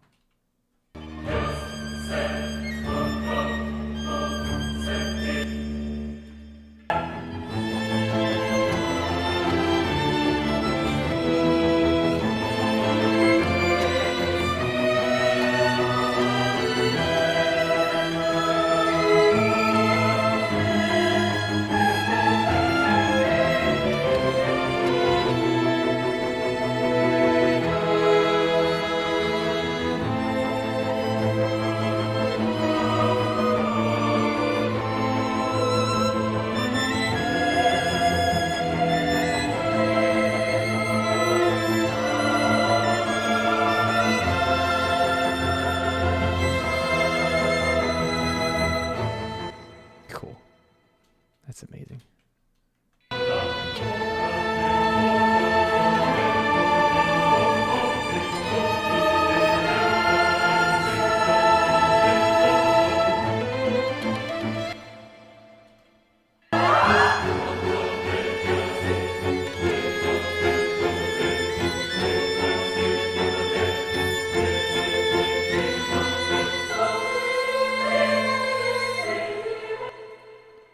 Too loud. Let's blend them.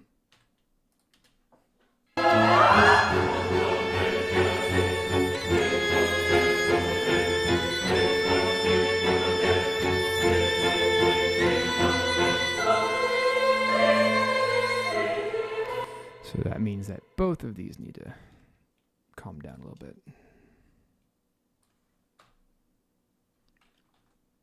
So I'm trying to match the hurdy levels with the violin.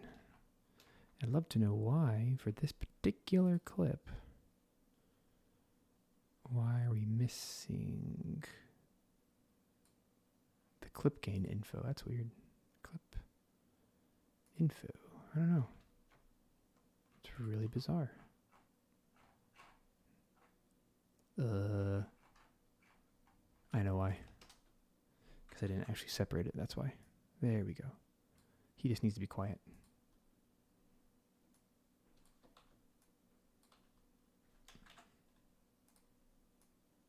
All right, let's try that.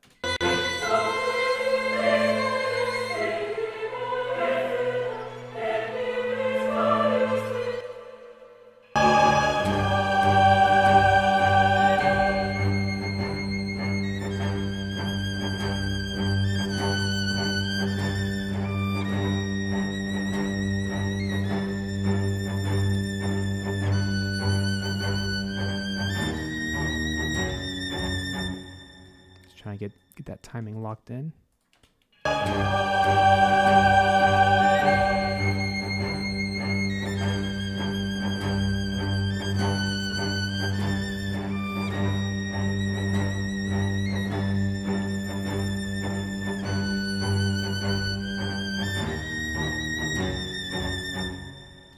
And that's the loop point. Awesome. Sounds good to me. Let's move on. Let's get cello in here. It's a lot of work, guys. It's so much work, but it's so worth it. Absolutely worth it. All right, so the secret we discovered before is just to continue with this grid full bar and just keep chopping stuff on the grid to match. Otherwise, this could take eternity, and I don't got time for that. So I'm just matching up the cello wherever the nearest bar is.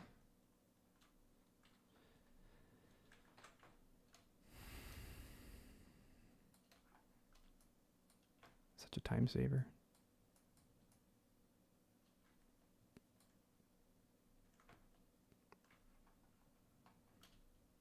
All right. No. That's it. So then we go back to snip mode. And now that we know where everything is, we can just delete the MIDI and start playing around. And the cello is by Andrew Dunn. Phenomenal cellist. I'm trying to think where I should put this. If I should double it, let's just start in the middle and see how I feel.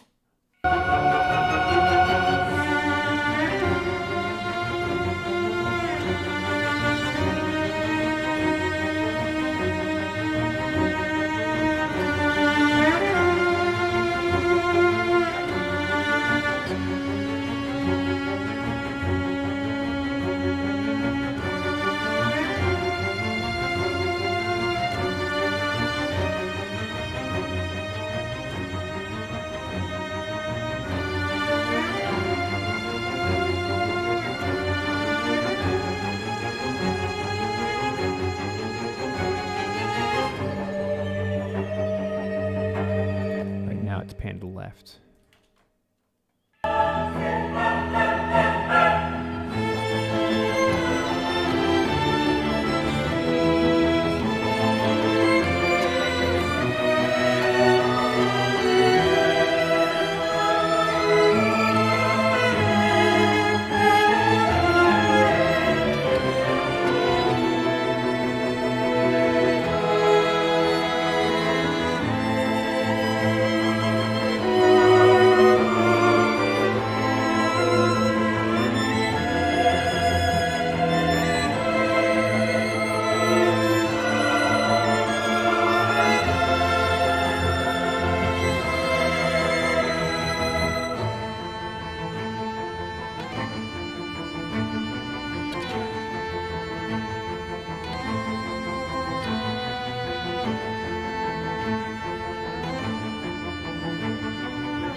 best on the left.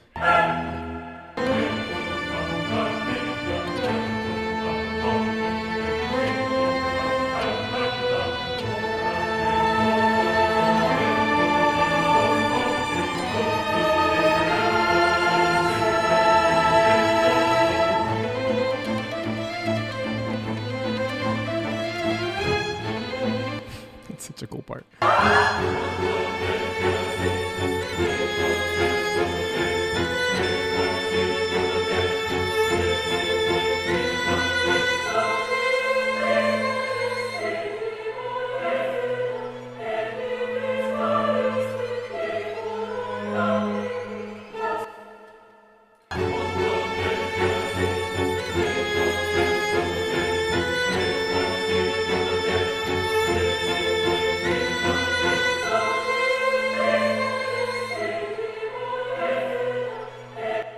Cool. I'm going to bump my choir back up. It's gotten slightly lost. I'll just put it back at 0 where it originally was. This is what you do. You just keep adjusting as you add more things. One more live instrument to add. We have hammered dulcimer now. One of the coolest instruments in the planet. If you guys are still with me here. Good job. You made it. Almost. You almost made it. Hammered dulcimer is so cool. Check this out.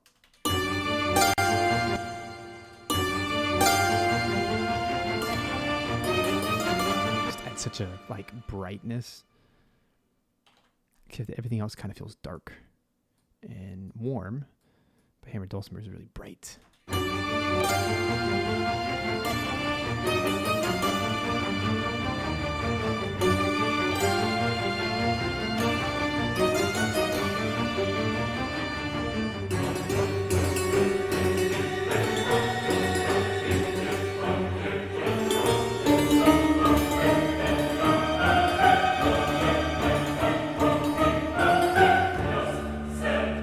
So he's like perfectly on the beat. So I'm actually gonna bring him in.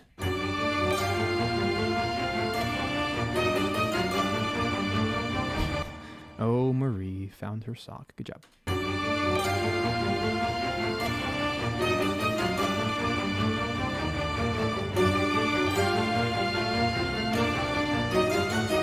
Oh, poor sock. Oh my goodness. Yeah, the mix is getting very challenging now.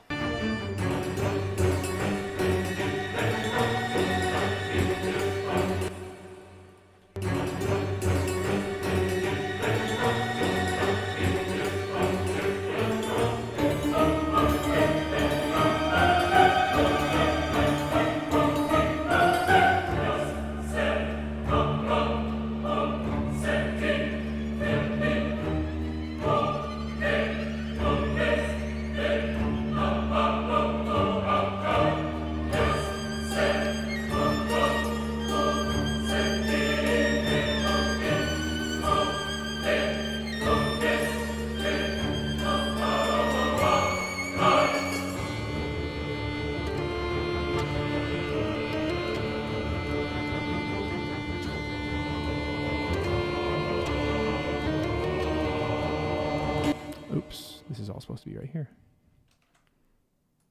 There's so many hammered dulcimer phrases. Oh, this goes all the way back here then. Cool.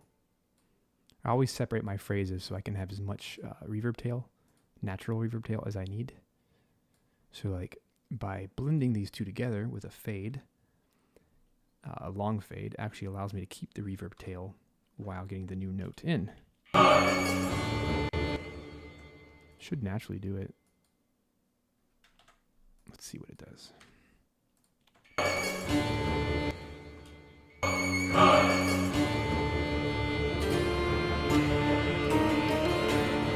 Like now it feels Middle Eastern, which is so cool.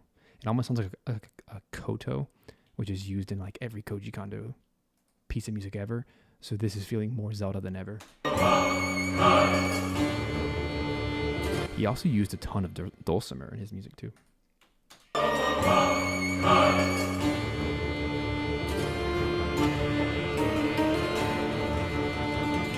Like think of the twin Rova sisters.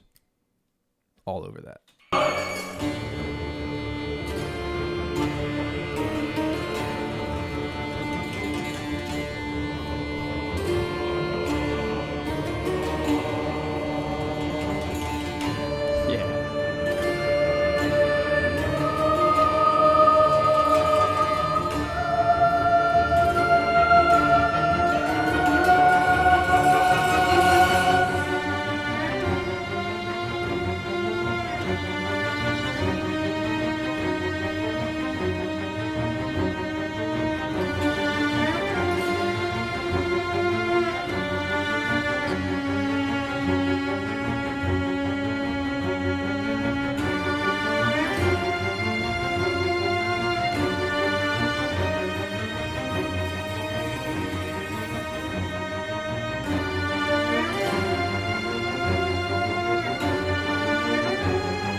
Those dulcimer rolls are so cool. They're so powerful for just adding tension.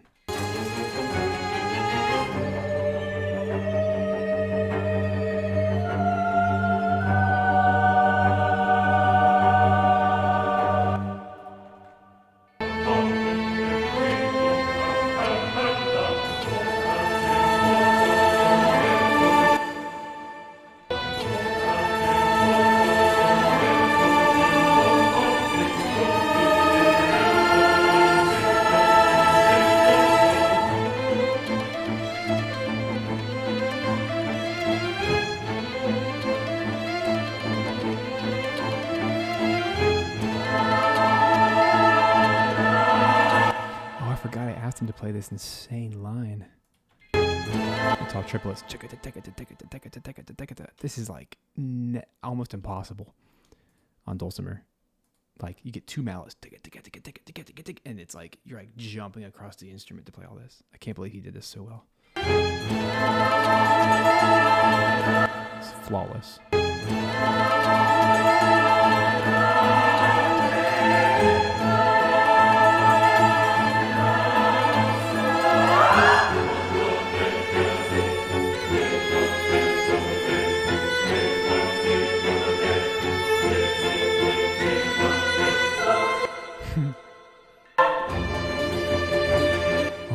And I had him do arpeggios.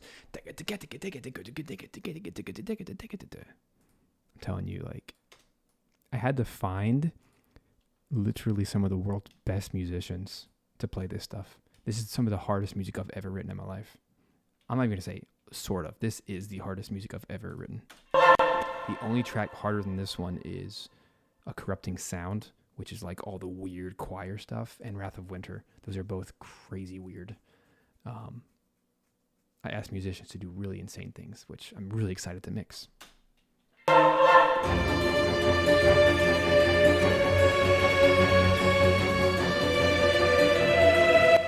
Corrupting Sound has like a Paganini level violin triplets, and it's like at 160 BPM. So it's like, oh my gosh, and he absolutely shreds it. Like, this soundtrack is turning into something so cool.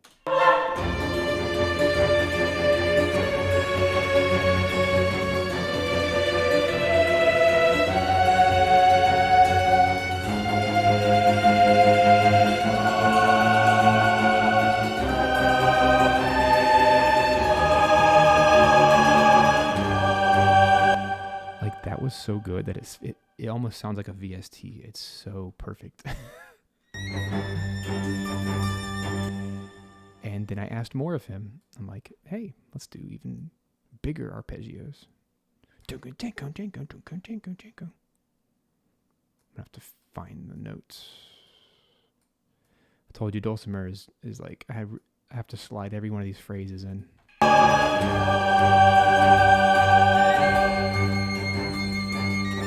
He just makes it sound so easy.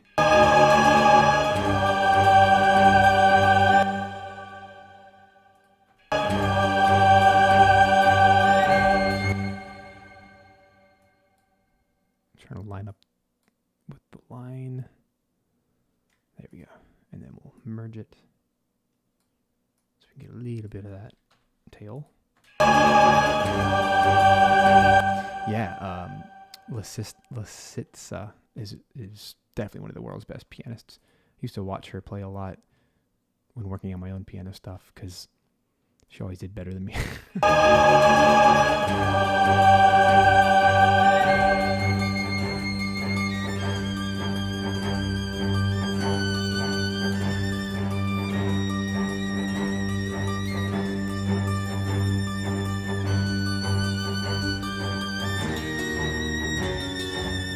My favorite pianist of all time, favorite living pianist of all time is Lang Lang, and the number 2 not living is Vladimir Horowitz.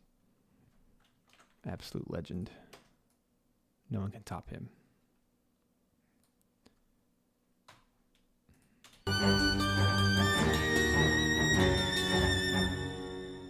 Yeah, to get that good, that's all you do your entire life.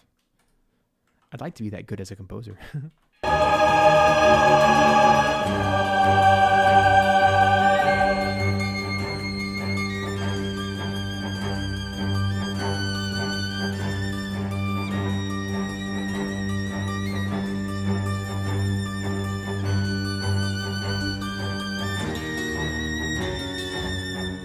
If you guys don't know, I actually have a hammered dulcimer right over there in my studio.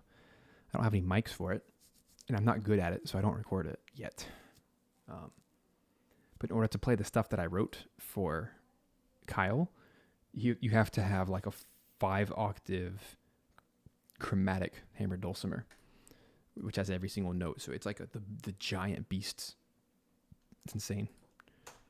So like the dexterity you have to go like this edge to this edge. It's like it's crazy. Lots of big hand motions.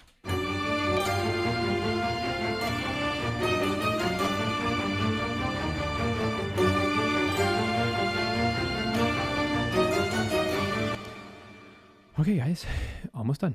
Now that we have all the live instruments in, all that's left is to get all of the remaining VSTs, which are all these guys. So now one by one, I'm going to layer them in. Everything should be lined up already because we're starting at bar 1. Oops, this little flag. There we go. All right. Yeah, let's start layering stuff in. So I'm going to label these so I know what they are.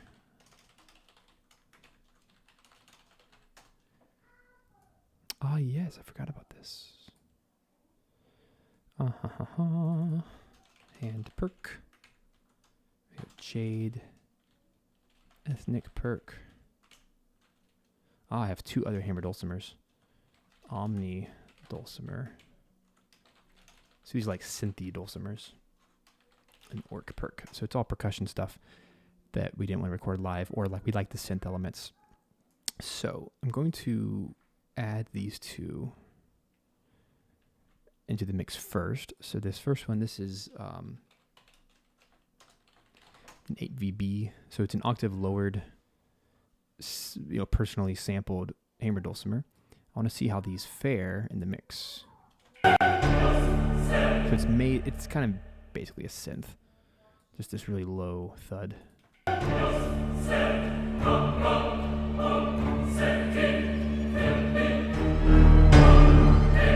Yes, you are hearing kids in the background.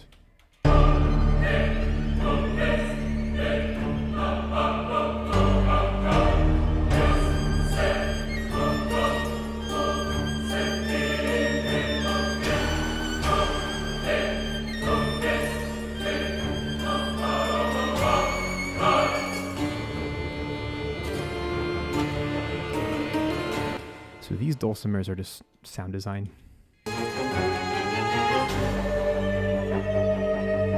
They're made to be these low thuds on the downbeats.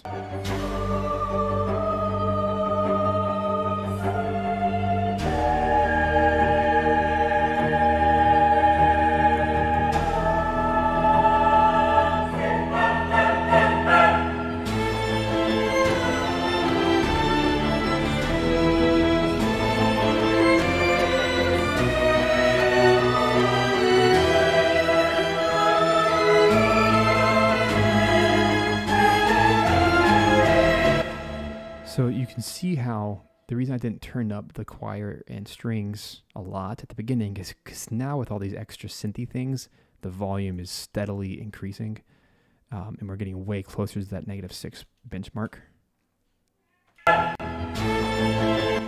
Because if I would love to not have to compress anything.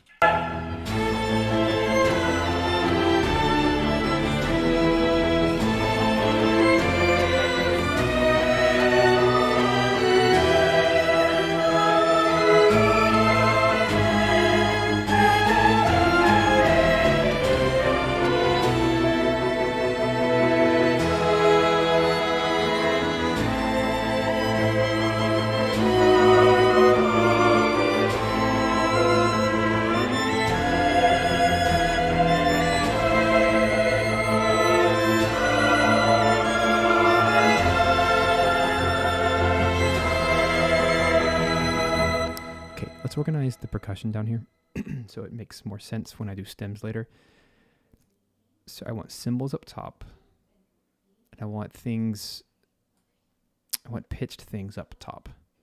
So the only thing pitched is the orc chime and the dark dice bells. And then I want cymbals, and then everything else should just be kind of hand perk kind of stuff. I want the lowest drums on the bottom. And looks like we're pretty much there. Yep.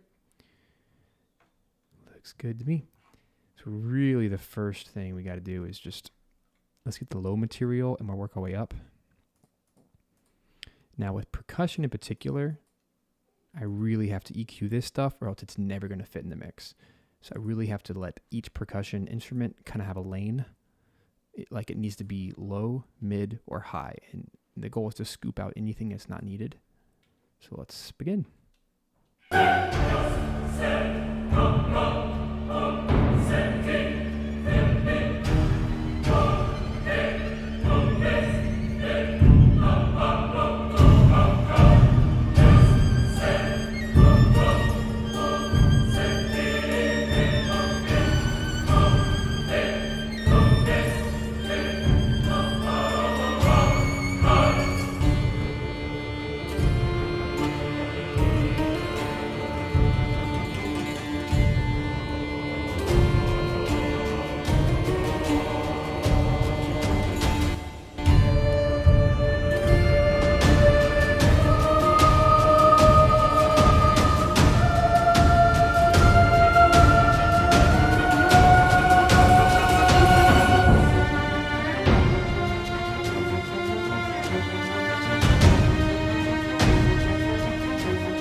By the way, the two soundtracks that the team requested as reference tracks, The Witcher 3 and Dark Souls / Bloodborne. So you can obviously hear the influences. I think this is a more modern interpretation, if I say so myself. I like to think.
Perfect.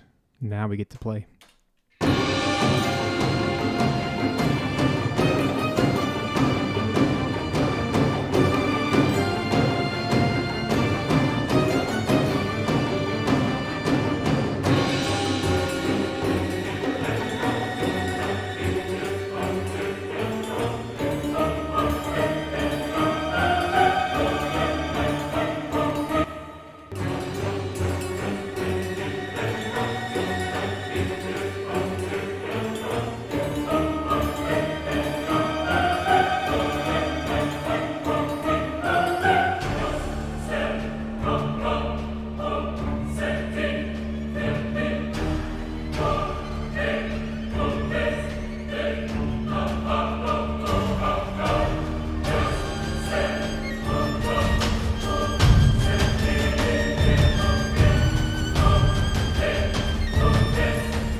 All right, friends, we're about to wrap this party up.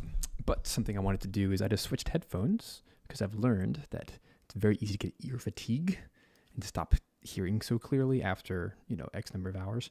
So I've definitely hit that point with this track. I'm really loving it. So I'm going to go back to the top. We're close. We're close to finishing this. It's a fresh set of ears, different headphones, different mix. I'm going to see if I can make some cleaner adjustments here. Hope you guys like it so far. It's sounding really cool.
off here.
Going on in this track. The big tracks like this, the big battle fast tracks are actually the hardest because there's just so much going on and so many changes of attention. Versus the slow track, it's like a minute where this one thing gets the solo. They're both fun. I'm almost happy with this track. I feel like now that we've tamed the percussion down a little bit, it needs to be there, but it can't just steal all the attention. I feel like now we're really getting a strong sense of where things need to be. Changing headphones helped a lot.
Wow. Okay, folks. So here is how this works. I feel like it's done for now, version 1. I'll let the team decide if anything feels off. So the way that I export this is I find that endpoint. I'm going to slip into grid mode. I told you I'd finish the whole process today. So I find that end marker and literally just drag to the beginning. Anywhere is fine, and it's going to pump out everything. So let's do that first. And I am going to do it as just bounce to disk. We're going to do is 24 bits, 48K. I'm calling this in Defense of Eastwood. Final mix. You can always do version 2 if we have to later. I'm going to put this sucker where I need to put it. And for now, let me just bounce it offline. And then we'll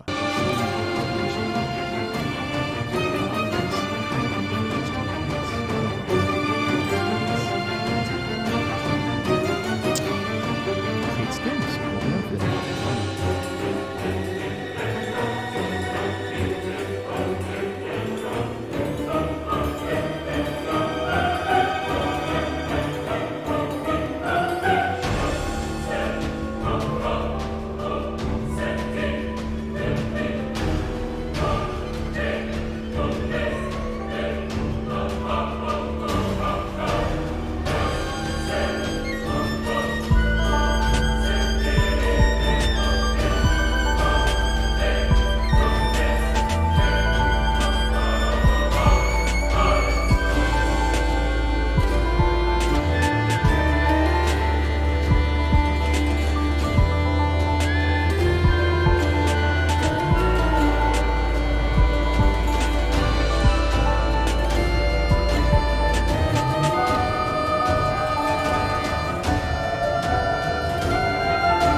You guys could hear that. That's so weird. I can't hear any of the music you're hearing. That's really funny. It's because of that plugin I have. That would not happen. It's a streaming thing. That's really funny. It's still going. Why is it still going? Let's go into the session. I'm so sorry you had to suffer through that. I can't wait to watch that back. Let me turn off that. Let me see if it's still yelling at you. No, it's not. It just got caught up. I should never do it again. I'm so sorry. Apparently this plugin, when you export, it like continues playing the track. I don't understand it. Anyway, sorry for that beautiful experience.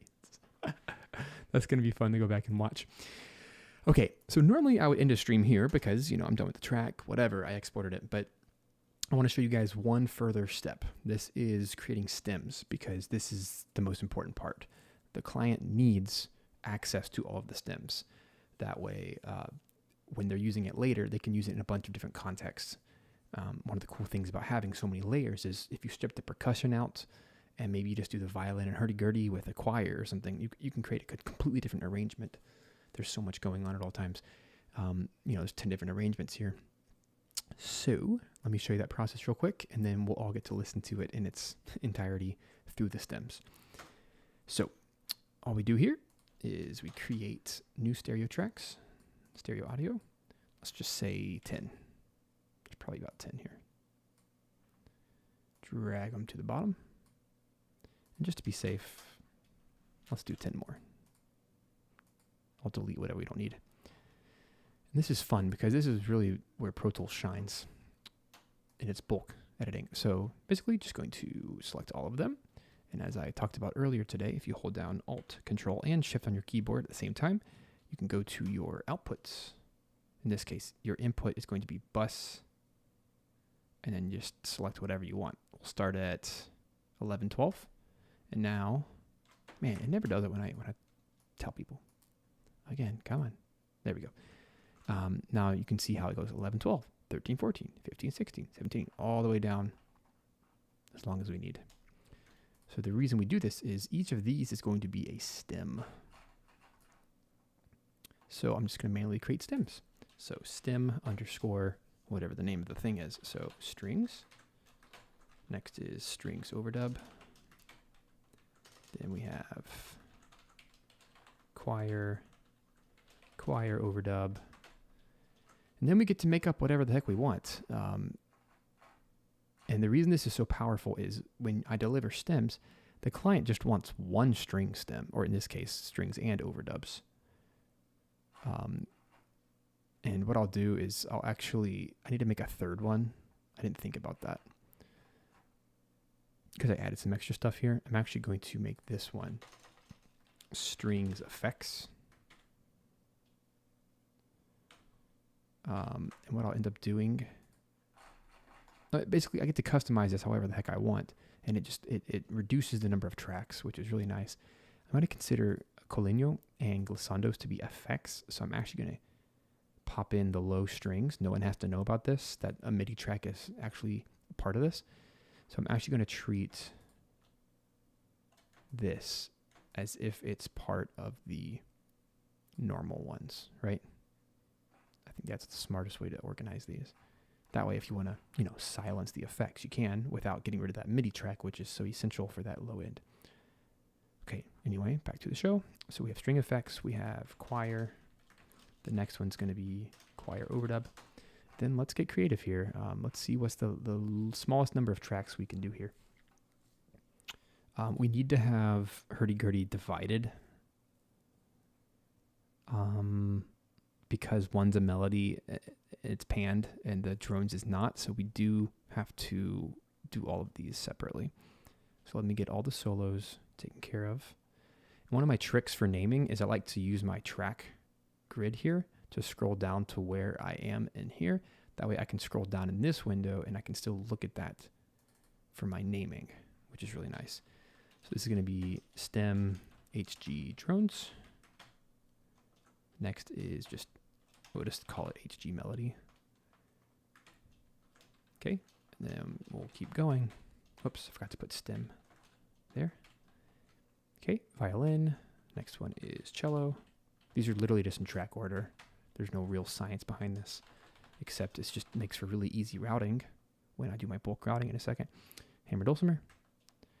And I'm going to call these dulcimer effects because it's really its own thing. And then the next one are all the stems. So I want to try to organize these. So I'm actually going to call these bells, which will be the orc chimes and the bells. The next one is, I wonder if I can just do all perk together. Probably should. Let's just do perk and call it a day. And that's what I like about stems is that you can combine all these tracks with all their effects together into one. And then later, if I need to come back and make any revisions in the mix, all I have to do is adjust that one slider up or down. And then the whole thing's done. I don't have to go in and group stuff and all that. So this is actually the easiest way to do a mix. Keep it all very clean. Okay, So now I need to complete my routing. So all I do is change my outputs of everything.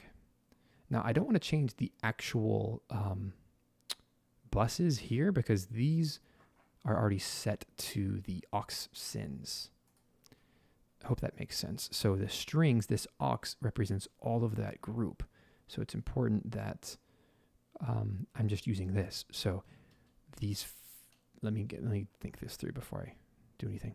So the first one is strings. The second one is string overdubs. So really all that means is strings here needs to go to bus 11. That's what we set it to. And if you remember, this guy needs to be part of that. So this is going to go straight to the bus we just talked about, 11, 12. Then, so I'm doing these one at a time so I don't mess it up. I know it's annoying and it's slow, but like this is how you have to do this stuff. If you want it to be super flexible later. And then strings overdub, we already said that that was the next audio check, which is 13, 14. There it is, 13, 14. String effects, that's the weird one. So that's 15 and 16. That's its own thing. So these two I'm going to set to 15, 16, like that. And then choir is easy because it's just the next two channels, 17, 18, 19, 20. Let's check it. So it's these two. And I'm holding down Shift, Control, and Alt. That way, when I go to 17, 18, it will do both like that. And then I think all of these should be in order. Hurdy-gurdy, drone, hurdy-gurdy, melody, violin, cello, dulcimer. So all of those are already in order. So I can just go through here, go to the very next channel, which is 21, 22. And by holding down that key command, boom, boom, boom, boom, it auto routes all of them. So basically, if you can order all of your tracks in the correct order, it should correspond perfectly with the bottom part. These were the two dulcimer effects. I'm going to set them to the same one, which is now on bus 31 and 32. And then, let me double check that, 31, 32, there it is. And there's just two more, bells and perk. So bells is going to be 33. And I'm calling orc chime and the DD bell. Bells, in this case. 31, 32, there it is. And the last one, I'm just putting all this perk together. Because it's probably just going to be an easy mute for the team. If they want to mute it. 33. Uh-oh, I have too many. Why do I have too many? 31, 32. 33. Yeah, I messed something up. So bells is 33. Uh-oh. See, this is why I check. Okay, so at the very end, I messed something up. Cello's good. Dulcimer's good. Dulcimer effect is 31, 32. Got that one. So what did I mess up? Bells should be 33, 34. That's what I messed up. This is 33. And that makes the final one. That one, 35, 36. There it is. Now everything is set. Now, this is one of those moments that I could easily destroy everything if I overthink it. So at this point, there is no need to do any kind of soloing or muting because everything's routed appropriately. So what should happen is now that everything is routed to these audio tracks, if I hit play, I shouldn't hear anything. And sure enough, I don't. That's good. That means input monitoring is off.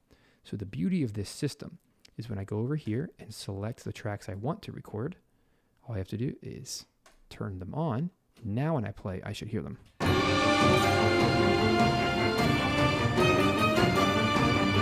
Which is absolutely amazing. I like the mixes I have already, but again, if the client comes back and says, hey, can you make choir quieter? I can just take that one track, right?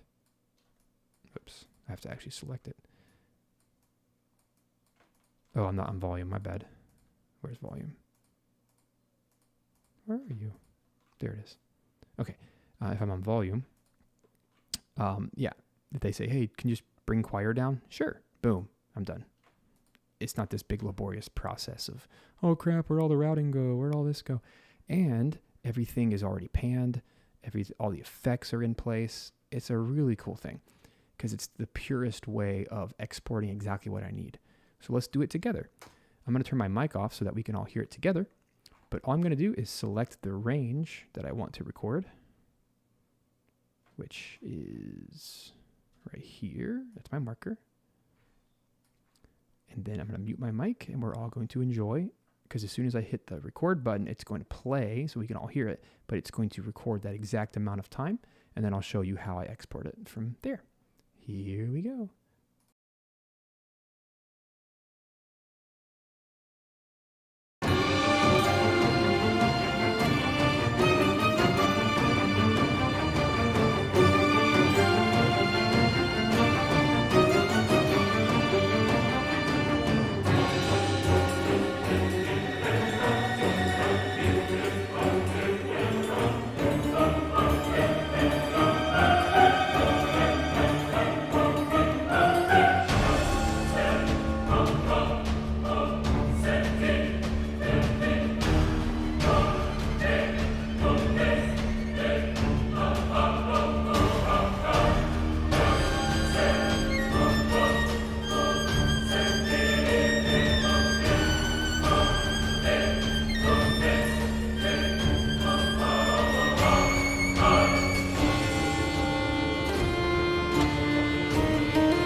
Awesome.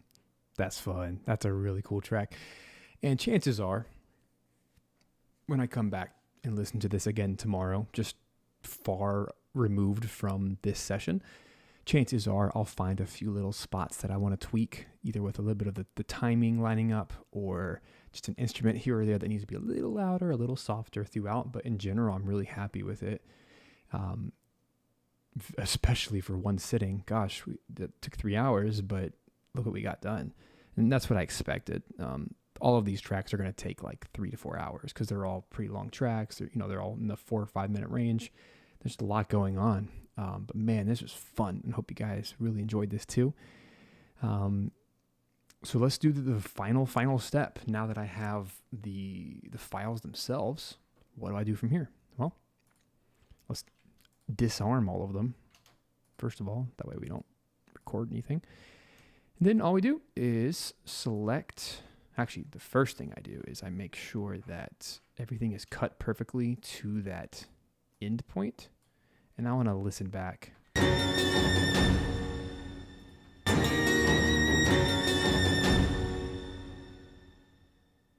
Yeah, I want to do that. I want to just do like a natural fade at the end. And then I'm going to select all of the tracks, and then they all magically appear right here as clips. And then I export clips as files. Pick a spot. Right now I have a dedicated folder for all the final mixes. Right there in Defense of Eastwood. Make sure all the sample rate and stuff is the same. Use current folder. And that's it. I just export the stems. That's what I had selected. And what's so cool about this is now, once it's done processing, like I mentioned earlier, chances are the clients, they're going to say, hey, here's a few spots that we want this instrument louder. Here's a few spots that I didn't like the timing of how these lined up. I just go in, make those couple tweaks, bounce the stems again. Takes 5 minutes. It is live, so you have to sit there for 5 minutes, but that's not a big deal. If that's the worst, then, if I have to listen to it one more time, oh no. I mean, I enjoy listening to this, so that's not bad for me. This is obviously, the thing about Pro Tools is it is the most laborious of all the DAWs to use because you have to manually set up everything like that. You have to go through and make sure everything is routed correctly. But once you do, man, it's amazing because it's limitless. Now I have full control over every little thing, and that's what I want. That's what we need in this industry. And when you're delivering at this high level of production, the bar is really high, and it's important to give the client that level of flexibility. And that's basically it. Now the final thing, I keep saying the final thing, there's just a lot of steps in this process. What I do from here is, because I've made some edits, like at the end, if I clip the end or whatever, notice how all of these have very strange names at the end. They all have like a 01 or a left and a right, whatever. Here's what I do. I go into that folder. I actually find the folder. I'm going to have to dig it out. It's like 10 folders deep. Final mixes. Here we go. So here is the folder that I exported everything to. I'm going to make a folder called, that's not what I wanted. I'm going to make a folder called stems. Throw everything in it. And notice how they all have 01 at the end. That's a Pro Tools thing. So I can right click, open up a free app. If you don't have this on your PC, I highly recommend it. It's called Bulk Rename Utility. All you do is select all of them, and I can get rid of that 01 at the end. Replace with nothing.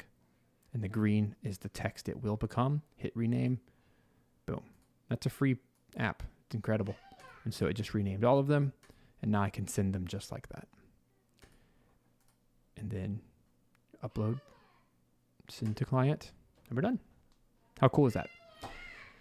So there you go, folks. There is In Defense of Eastwood. I'm excited to do more of these tracks. I think there's like 12 in total.